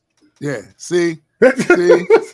Like, that shit is very exhaustive. Yeah. Yeah, it's dope. It's dope. Also started on top of fleshing those motherfuckers out because they have hands in a lot of things that happen in the universe. Pretty much anything that happens in the universe that could possibly be explainable, they were involved in some way, shape, or form. It's funny because the universe doesn't have that, because from what I've read about Shores, they're pretty neutral. They don't give a fuck. Yeah, they're completely neutral. They don't neutral. give a fuck about that. Yeah. But the G Universe does have a corporation there called Malum Corp, and its nickname is Big Evil. Like, Big Pharma and shit. It's Big Evil, right? Hilarious. Yeah, game is neutral. They just want shit to happen. Like, they just want to see who would win. So they try to equally fund both sides of the chessboard and just see what the things that can't be tampered with. Who wins that battle? That's basically what their agenda is. Also, that shit fired. Like there are a few things that I have seen the writers at Majestic Concepts that they come up with that are basically story generator machines. Mm-hmm. That's what, like, certain concepts some of the writers have put together. Literally, it just spits out stories. Mm-hmm. You can just make stories based off of that shit forever. Facts. And I started fleshing out the religion of the world. That shit was fun, and it's so many parallels to Christianity. I might get in trouble. Hey, But it is. Yo, we standing 10 toes it's down on hilarious all that because shit. when me and Gray were working on, I still don't know if I can say the name. When we were working on that thing, and there was something about Jesus and Mary that I suggested, and he was like, "Are you sure?" Yeah, because He was like, "These your people." I said, right. Listen. I'm fine with whatever. It's fiction. Yeah, it's fiction. Come on, It's man. all Like, fake. Like, what are we talking about? I'm relax. writing. I'm writing and imagining a thing. It's not. Yeah, I'm not relax. implying that this is real life. Like, what are you talking about? Speaking of Gray, we are entering the phase where we are mostly done with world building and are about to start working on the story for the thing that we're working on. That's extremely exciting. Yeah. Bro, creatively, Story this is basically it's story time. It's absolutely story time. Can't wait to get more into that. And yeah, that's it. Before we bounce, one thing I do definitely want to say is, you know, when we first started the idea of Majestic Comics, over 10 years ago now, there were a lot of things we didn't know from the production side of this shit. And one of the things, of course, was there was a bunch of boxes I wanted to check off. I had no idea how we were going to get there, though. And I'm not even just talking about for the IPs I wrote, right? I'm talking about overall, company-wide, overall. I didn't know how we was going to get from conception to implementation. And in truth, we're still not all the way there. But we have checked off a lot of them fucking boxes for me just in the last year and a half, right? And it's crazy to see just how far all this shit came from concept to now. There are several IPs here. All of them may not have been published yet, but to be able to have all of those like on an assembly line and say, bam, bam, bam, and all of them, if I must do say so myself, are good. Like have workable characters that I think have potential to get popular if we do what we're supposed to do right on the marketing end, and a lot of luck on that end as well. But I don't think I knew it was going to get like this, but this is absolutely a crew, a publishing company that I'd go anywhere with. Like when we start doing the Comic-Cons and all that other shit next year, going these different, this is definitely the squad right here. Right. This is definitely the squad. And it's fulfilling because I always wanted a comic book company. Always. And now that we have one, and all the things that it wound up spawning as a result of it, bruh, it's crazy. It's absolutely crazy right now. And one day, very soon, I'm gonna be doing that Suge Knight shit. If you tired, I can't stand you. Of all the publishers having their faces in hilarious. Well, hold on, whoa. Isn't there a multi-eternal? Shut up. Oh.